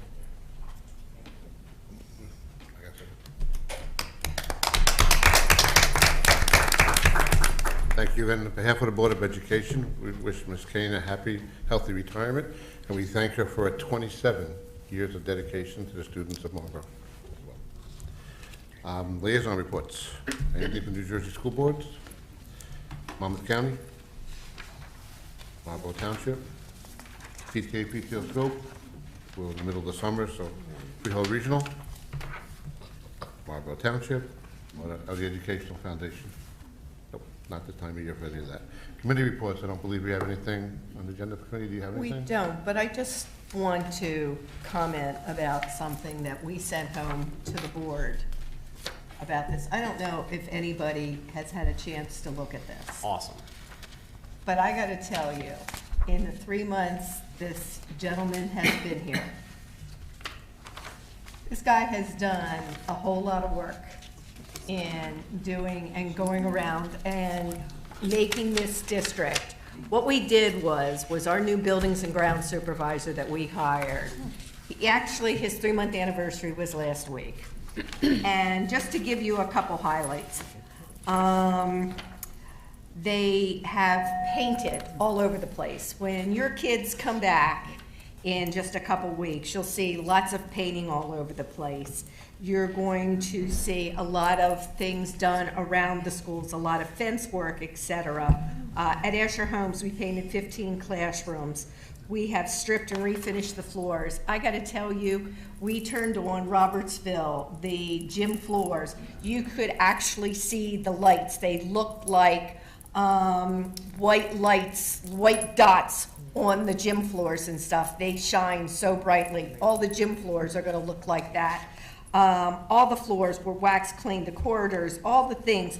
But it's just, the schools just look so, so nice. I'm just really, really proud of what has gone on.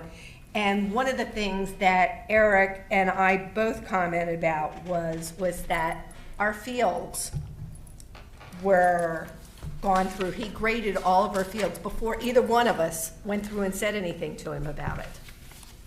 So it's just really nice, the things that we're seeing, that we don't have to say things to him. So I wanted to acknowledge that because it's really nice. It really is. And since he's been here, take a look around. And if you ride by Dugan, look at, is the whole roof done yet?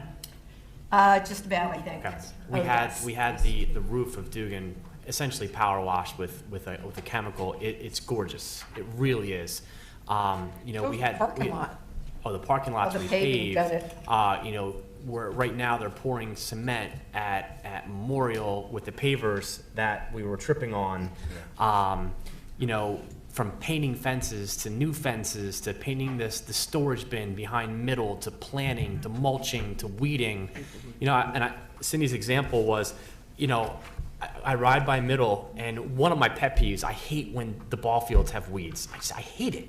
If it's such a beautiful school and you can see, Middle's beautiful, and then you ride by the next day and they tilled it, and we have a person that you didn't have to say, hey, do me a favor, would you till the ball field for me? It's happening, which is just awesome. So we really are sparkling, no pun intended. Yeah, you can actually see the roof. Did we got a Pictures copy of of the roof. It was uploaded into the, Yeah, it was uploaded. It's under buildings and grounds. It wasn't Oh, what was okay. sent in our thing. If you want to see, there's what the roof actually looks like. If you've gone by Dugan, Dugan's roof was really turning black. And now it's actually back to its beige, which never really knew it was there, you know? So it's really, that was really, I said to Dr. Hibbs one day, I said, I've got a surprise you. We're going for a drive. And we got in the car and he says, I said, I'm taking you to Dugan. And it's like, wow. yeah, and Dugan has that straight drive-in where you can't help but see it. It's beautiful. So the long and short is, we had rooms that hadn't been painted in years upon years, and it's just not acceptable for our kids or our community. So we really are taking a lot of steps to get a lot prettier and you know, even cleaner in a lot of ways. So it's I'm very proud of what we look like and how hard everyone worked. And Michael, he has the curtain at Memorial. I know, he's working on it already. Mm-hmm. Yeah, he told me. He told I can't wait to go to the I've been hearing about first that show curtain and for actually see 6 the whole years. stage. I know. Thank God that He's the right kind of person. Works really hard. He is the RKP. Yeah, absolutely. Thanks, Thomas. That's great. Very good, excellent. Should we somehow acknowledge it? We just That's it? Well, he should know. I will, Is he there? I have superintendent notes. I will Okay, write okay. him a note that he was discussed at the board meeting and let him know how much we thank him. Mike, you sign that paycheck every month, right? He gets it. He does know how much we value. He's Yeah, because nobody asked him and he just did it, and we should encourage he's doing his things job like and that. taking pride in it. Yeah. It's good stuff. Very good. All right, anybody, old business? I got one. Go ahead. Are we doing the travel? At last month's board meeting, Mrs. Rosenwald had requested, when we were talking about the aides, that the instructional assistants, bus drivers, that Mrs. Rosenwald had asked about what the costs were for the health benefits. So we finally were able to get to it, and we didn't get it all done and calculated, because some of the costs we just got recently for 15-16. So what she had asked was, and for the public, is that Freehold Township was looking to outsource 3 of their instructional assistants as a cost-saving measure. As their aides were retiring, they were going to outsource them through Monmouth Ocean Ed Services. And Mrs. Rosenwald brought that article up that was in the paper about it and stuff. And then we talked about what we had done here. We had an agreement, a memorandum agreement with our instructional assistants, in which we reduced their salary by about 30%. It was a negotiated agreement, and we cut their benefits from family benefits down to employee-only benefits. Then in this last round of negotiations, we gave them a little bit, about $1,500 towards their benefits each year. So Mrs. Rosenwald had asked if we would give her the costs of it over the 3 years of the contract. So what we did was, we went back and looked what we had given the board as an estimated cost of what we anticipated the cost would have been when we were going through settle with negotiations. For 13-14, we estimated the cost would be $137,442. The cost was only $60,738. For the 14-15 school year, we estimated the cost to be $169,610. The cost was $83,030. For the 15-16 school year, we estimated the cost to be $142,558. We're projecting the cost to be $91,235. Thank you. Anybody else, old business? But Freehold, they were, Dr. Hibbs, they were outsourcing, but only by attrition. Only Yes, by only by attrition. It wasn't like they were trying to get rid, okay. were. So I want that stated, it was Yep. by that. It was that. And to restate again that the rest of us, we're not in favor of touching this with a 10-foot pole. Yeah, and I don't think this is something we pursue. I don't recommend either. And Freehold as well, I think, is backing off of doing it as well. Okay. Correctly said. All right, I have an item of new business. I put a call into Dr. Hibbs today because I realized that we're getting around budget time, audit time, I'm sorry, audit time. And in fact, the auditors have begun in the district, so I need to enact or recreate the audit committee. Last year, the audit committee was myself, John, and Carol. So if I can get 3 volunteers, we really need to get on it right away since they're already in the district. Normally, what we do is you have you would meet with the head, Kevin. Kevin Conady. It's Kevin, Jerry? Jerry. And Jerry. But Jerry Conady, I think, said he'd come in. I spoke to him today. And he would meet with the 3 people at convenience either in the morning or in the afternoon and go over the process, find out how it goes, if the board has any concerns. And then this is a procedure we came up with last year. And then once they're done, they come meet with you again, and then you bring the full thing to the board at the end. At the end. At the end. But they present to the board, right? They Yes, do they present to the do. board. But So you not the would have had 2 meetings with them, one a meet and greet where they go over the procedure and how it goes, you understand the audit process, and one where, when it's done, they go over what the findings and preliminary findings and what's coming to the board. But the committee, the board speaks first and tells the committee what they're concerned about The board has any concerns, they speak to the to the committee would before do we that. meet with them. So Yeah. when we have, because I'll volunteer, I have no problem doing it, because I know people work, it's hard, I can arrange my schedule. But I'm just wondering, we will meet, we will speak before you send us to speak with them. Yeah, we can speak right now. Okay, I'm just, that's fine. Because they're here this week and next week. Okay. That's within next week and next week, and we don't have another meeting this week and next week. Okay. So if anybody has any concerns, now would be a good time. But Vicky, you on the committee? Yeah, I'll volunteer because. Okay, we want to be the chair? Craig will Be volunteer. the chair? I Oh. can do the, yeah. I can volunteer this There- week, right? Are we gonna meet this week? Yes, you have to I meet this can't- week or next week? because I would that's have to when meet they're next week. I got a kid going to college on this weekend. Huh?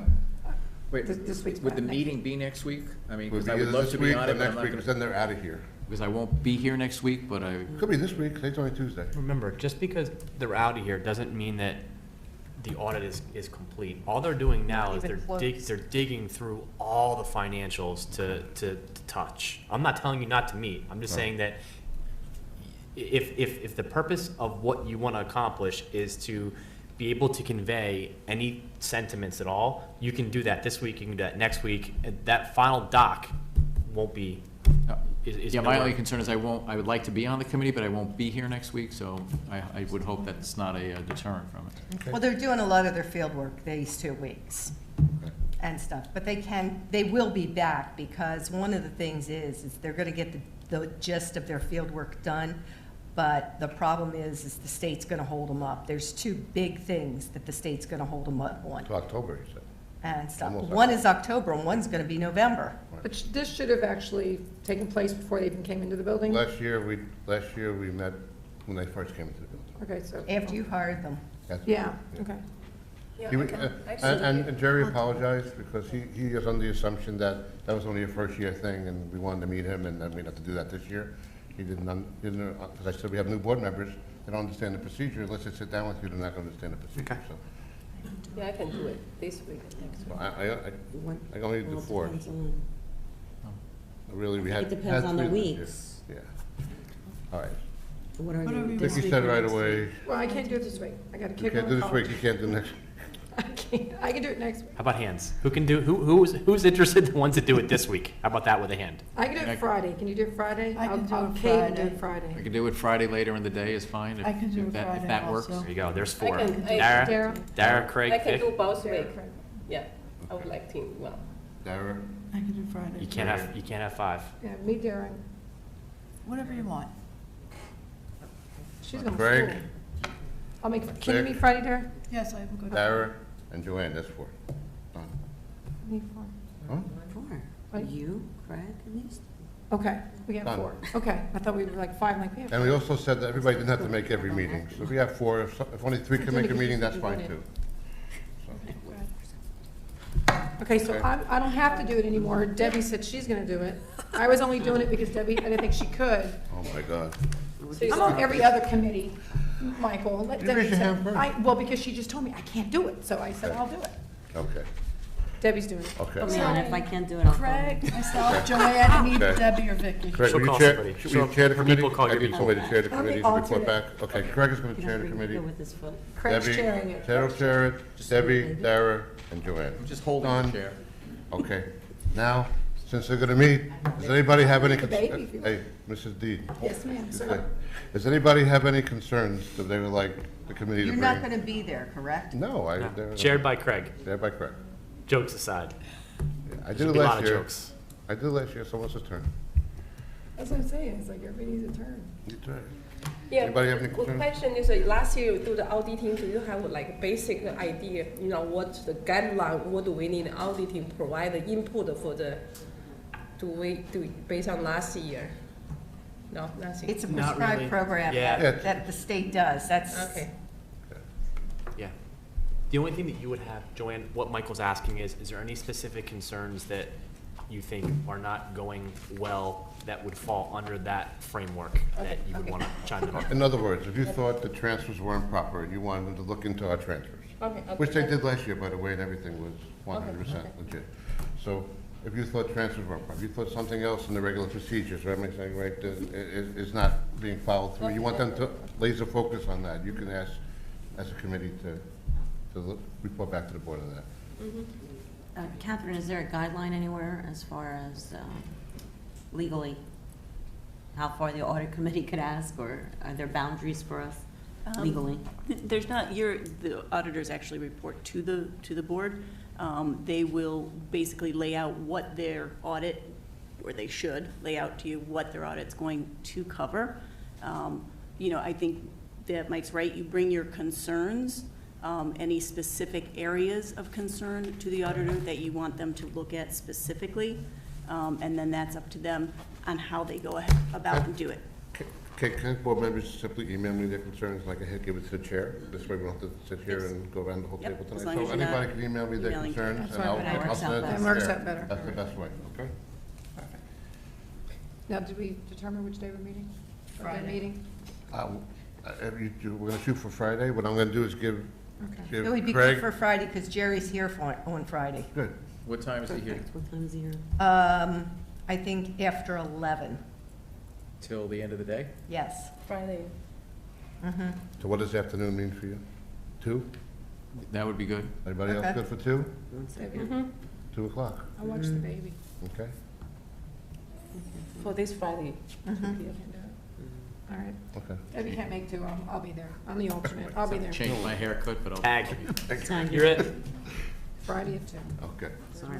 We could do 3 too. I mean, it doesn't have to be 4 there. I mean, that could be the second meeting. if No, do you she want to wants do it later? I mean, is it No, easy? no, it's good. Okay, So okay. Vicky's subbing in, Yeah, I'm. Tag out. I'm the- pinch hitter? I'm the, yeah, I'm a designated hitter.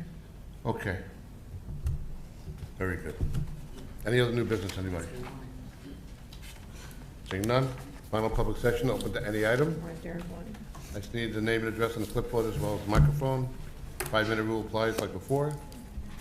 Andrea Zeltzer, 6 Coleridge Drive. Is that working? 07746. I can't hear. No.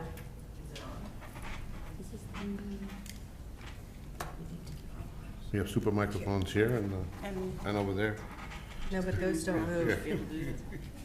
Andrea Zeltzer, 6 That Coleridge works. Drive, 07746. I had some questions I wanted to ask about the bond proposal. Sure. So I understand the discussion from earlier. There's 2 components to it, one being educational, one being non-educational, and the educational represents, in addition to the early learning center. Is that correct? Yeah. And that addition to the early learning center, I'm sorry, it wasn't clear to me, what is the amount for that? We're gonna answer everything at the end, Yeah. like we always do. Fire 'em Just off and we'll away come back and to you, we'll- Andrew. So I wanted to understand that, and then the rest of it would be considered non-educational, and that was to upgrade or replace HVAC, electrical, windows, that type of thing in the rest of the buildings. Okay. And then finally, there was some discussion about the fact that the bond wouldn't necessarily all be taken at one time. You're just asking for sort of a max approval of how much you think it would take to cover these projects in totality. Okay, thank you. Okay, anybody else?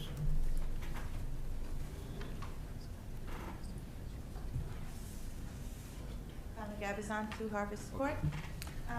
My questions are about the grading. I was wondering if, when you were considering the changes, if, like what you were basing it on, and how did you determine that this new one was, new system or new percentages are more fair? And I thought what might be a good example, a good idea would be to take like a sample student, you know, a random sample student without a name, and take the grades from last year, the way they were graded last year, and then apply it to the new system and just see what that looks like. Maybe take a high-performing student and an average and a low and see what that looks like in numbers. And my other question was about the supplemental bucket, and if there's any opportunity for more portfolio type assessment in that supplemental, such as projects, reports, you know, anything creative and more portfolio type assessments. And also, if the CA and CPTs are going into their own bucket, what goes into the testing bucket? Are those teacher created tests, end of chapter tests, and where are those tests coming from? And that's it. Okay, Thank get you. back to you shortly. Anyone else in the public? Hello, James Strafasi from 25 Canadian Woods Road, Marlboro 07746. So just to follow up on what Andrea mentioned about the bond proposal, I guess what's confusing me a little bit is there's the $26,650,000. You add the $8 million to that, you get 34.7, but the amount that's being requested is $46 million. There seems to be a big gap there, and I'm not sure what. Maybe I'm just naive. I just don't know. I'm not sure what explains that gap. So if that could be explained, that'd be great. And then just wanted to a couple things about the curriculum. Thank you very much for the presentation about the different buckets. I think that's definitely, I'm encouraged by that. I think that's a move in the right direction. I was wondering if there's been any thought given, I know this came up at the end of last year, any thought given to revising or revamping the placement criteria? I know we're not in placement season right now, but as far as the changes that are being made to the grading and buckets and how that may impact placement for the next year, come next June. And the last thing is, I was wondering if there was any information on placement numbers, because I know they were requested at the end of last year as far as what the placement numbers were historically for C-level math and ELA, and there were some projected amounts for this year, and I was wondering if those numbers were available as far as what the actual numbers were for the different C-level classes for this school year. Okay. That's it. Okay, I don't know if you signed the clipboard. If you didn't, you just signed the clipboard on the. I did. Okay, You thank said you. you signed it I didn't see. Thank Yep, you. he did. Thank I you. watched. Very So good. did I. Thank you.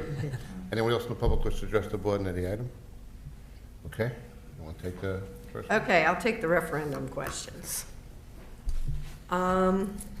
Let's see, Andrea, your question, and I'm not sure, can you repeat what you asked? Because I got it, but I don't think I got it.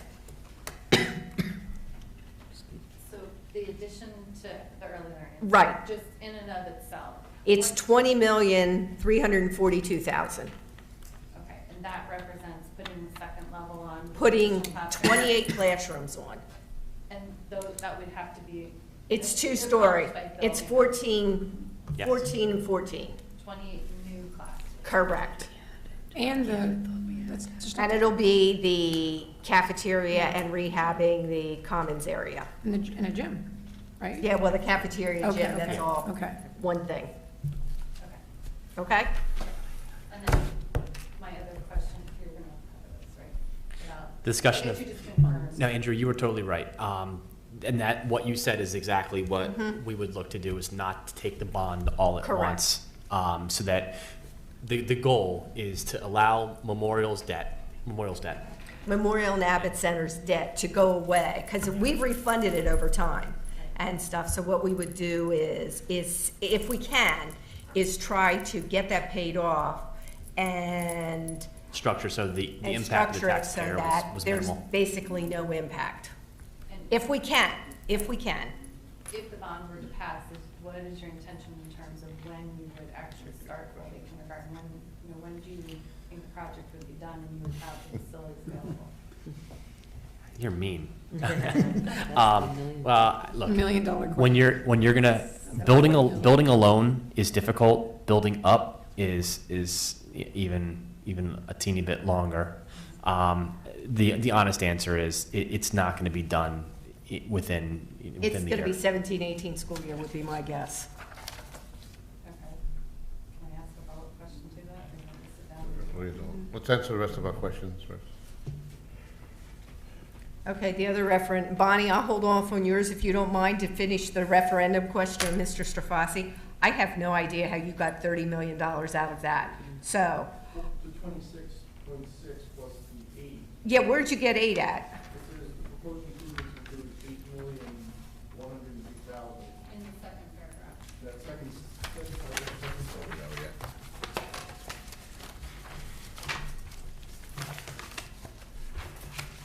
So the second paragraph, second line, it says 26,650. In the middle of the paragraph, it says 8,100,000. Which appears to be separate from the 26,650.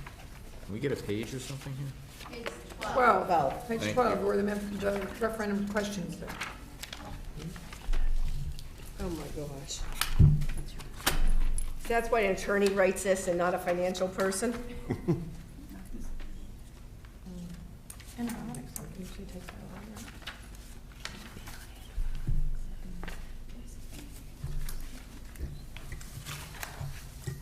I don't know where she got that. I'll have to go back because It's not in our notes. that, It's different in our. That's online now. Yeah, it's different. yeah. I have no idea where she got that.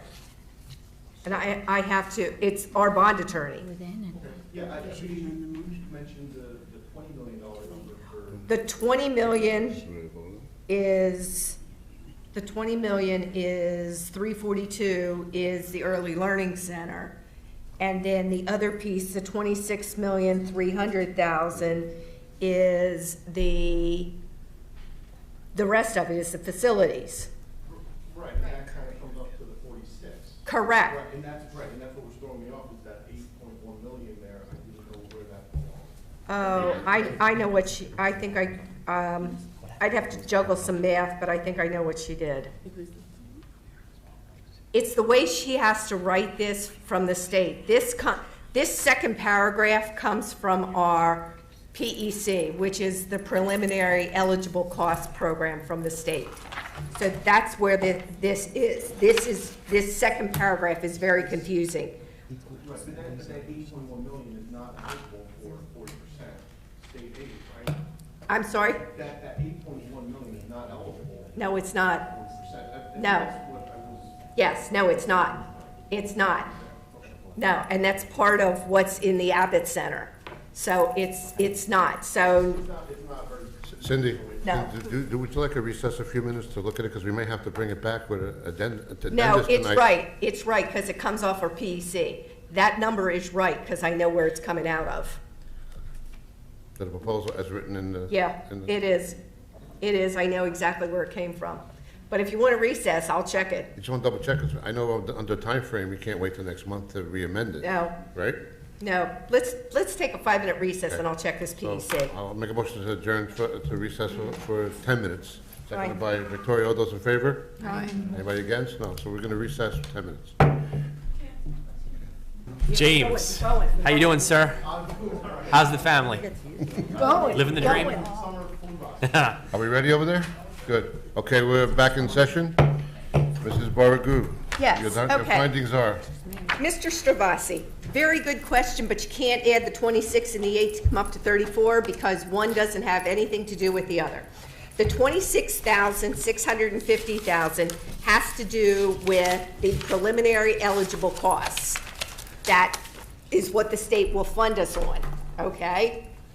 So if you take that 350, that 350,000 and take 40% of it, it's $140,000 is what the state would fund the project on, okay? The $8 million that you were referring, the $8,103,000 is excess costs that aren't eligible for anything. That's excess costs, but they have to be shown in the question. So that is how it legally has to be written in here. Confusing as all get out, and I understand that. And my only follow-up is, I don't know if this is how the ballot thing will be worded. Confusing. But if it is, It's confusing. I think that's gonna be a problem, just personally, because there just looks to be a big gap, and people might say, why are you borrowing 40? That's why we have to go out and do what we have to do when we're promoting this, because she has to, she being our bond counsel who wrote this, this is how it has to be written. No, you have to have an explanation. We have to explain it out there, because these are the things that are required to be in there. And city council is saying we can make small tweaks if need be. Small tweaks, yep. As long as it substantially reads and mirrors the statute in terms of what has to be in there, there can be some small language tweaks to it. Yeah, I'm not bond counsel, so Andrea writes these all the time. Do we get an interpretive statement section? I'm sorry. Do you know how they ask questions when we're voting? An And there's an interpretive- interpretive statement on the right? How they ask the question? No, No, how it on the shows ballot, on the there's an ballot. interpretive. Statement, right, so they will, I'm assuming your bond counsel will assist you in kind of crafting that, and any concerns of this nature would go into that type of statement. So this is not the only thing that the voters are going to be seeing. Okay. Okay. Okay. Good. Right, and I mean, I just, Is it my fault it's only me? there's nothing in here that indicates anything about the Abbott Learning Center being a $20 million project. That's all I'm saying. Is it, you're looking at this, have no idea. We're gonna be blasting out our whole referendum and blinking lights all over the world and exactly what it is and what it entails. And But it comes to voting. yeah, I know. I hear you. Yeah, we know. All right, thank you. Do we miss anything else? Are we good? I think I'm good for I answered my questions. Yeah. Well, Mr. Balone, any thought to revamping placement? And he followed that by a compliment to you, so. Yes, yes. Can you hear me? Yes. Revamping, I don't know if revamping is the right word. Modifying, how about? We are looking at some slight modifications, nothing too major. One example is we're looking at, just as an example off the top of my head, the COGAT scores for students, which is probably the biggest concern, I think, out there, at least what I have heard from some of the meetings and some phone calls that we've had. We're going to move more to a percentile versus a raw score number.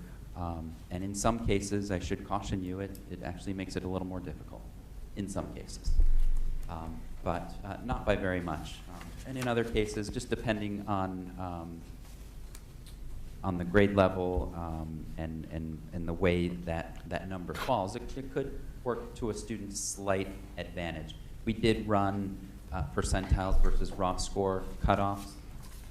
They're pretty much they're close. But what it will do is year to year, when you use percentiles,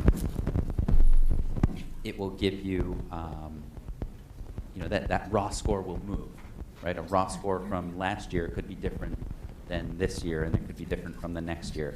But what it will do is hopefully give us more even numbers in terms of students making it into a specific program. So that's just one example of a tweak. It's not, nothing major where we're removing the COGAT. or anything like that. But we're looking at the numbers and how we crunch them, for lack of a better term. And raw score percentile is something that we're looking at for COCAT. Another example, again, off the top of my head, writing tasks in ELA, we're looking at an average of the 4 writing tasks that are given throughout the year versus now, or I should say, up to this point, there was a snapshot in time writing task where it was administered in May and it was called the placement writing task. So what we're trying to do is Broad strokes. well, provide multiple opportunities for students to succeed where we can. We know the COGAT is a snapshot, and that's one criterion of our multiple measures, and we're trying to offset the snapshot versus the continual check of a student's ability. So the writing task is one other way that we can take multiple snapshots at a student and not have them sink or swim on one writing task.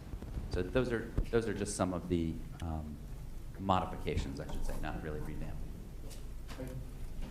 Thank you, Michael. You know, Michael, the only other question that Mr. Fassi asked was about C-level numbers too. Right, the C-level numbers, I can certainly provide that to you.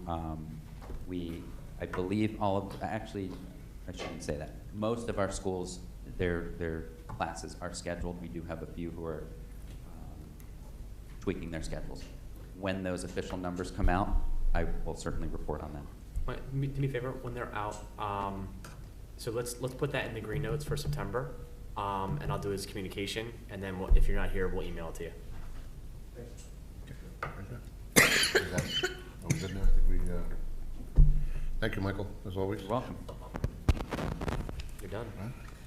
So I bring it up? Sure, if you want to. do I have to make a motion? Yes.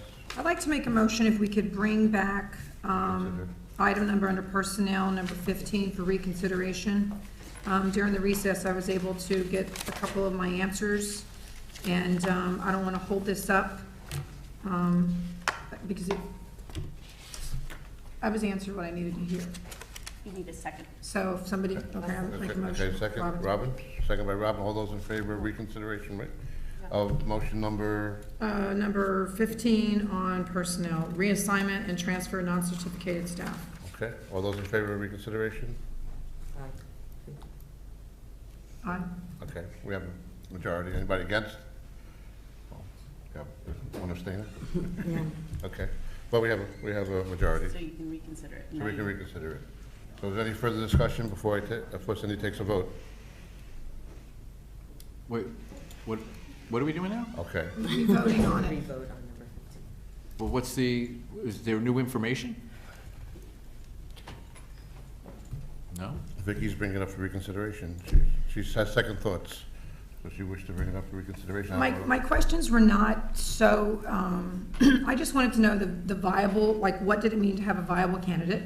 And what did it mean to what their job descriptions were? So that I can get emailed, that I can get told that, and I was, they confirmed that this gentleman is a viable candidate. He reaches all the job descriptions, so I don't want to hold this position up. And it's nothing against the person. I was questioning, just want that information. So it's nothing that's, What about the process?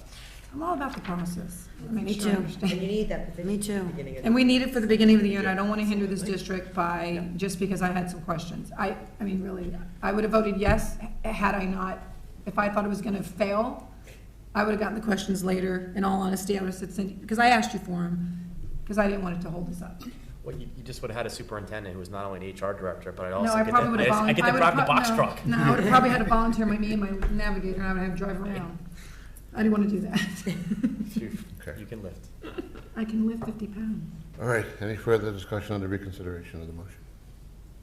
Cindy, please call the roll. You're bringing back, this is to vote on 15. Correct. Correct. Let's see, Mrs. Cow, Yes. Mrs. Lou Rudell. Yes. Mr. Marshall, I'm gonna still abstain. Mrs. Matos? Abstain. Mrs. Wolf? Yes. Mrs. Dean? Yes. Mrs. Ennie? Yes. Mr. Lalansky? Yes. Carries. Thanks, gang. Wait a minute. I thought Dara had to abstain from it. Recused. Dara- Recused. Dara have to abstain from She that? had to abstain. Reconsideration, then. Oh, no, she had She a has to for a conflict. conflict. Remember, Dara had Oh, a yes, she conflict. did. Dara have to abstain. That was number I don't know, 15. she said she had a But I conflict. thought it was 15 on the, I thought it was. Oh, then That was she's May. good, then she Yeah, can I vote. don't have a conflict on Yeah, this one. I thought it was, Yeah, that was May. I was on the wrong one. I thought Yeah, it was yeah. 15 Okay, so on then the we're other one. I good. thought it She was was on you. finance. Okay, we're good. I was on finance. Okay. So carry now. Okay, I will read the executive session resolution. Be resolved in accordance with provisions of the Open Public Meetings Act, the Marlborough Township Board of Education shall conduct a closed executive session pursuant to personnel and legal exceptions prescribed by NJSA 10:4-12 for the purpose of discussing interviews, candidates for the position of vice principal, student matter, MIEA negotiations, discussion of school safety and security, personnel matters, and matters of attorney-client privilege. Anticipated length of time of the executive session will be 90 minutes, and action will be taken in public after executive session. We further resolved that the minutes of executive session will be released for need for confidentiality in accordance with NJSA 10:4 no longer applies. That is seconded by Joanne. All those in favor? Aye. Anybody against? Motion passes. I will now make a motion to adjourn to executive session, seconded by John. All those in favor? Anybody against? We are adjourned. Oh, we are Good stuff. recessed to session. Okay, we're back in session. We have an addendum on personnel matters. Debbie, please read.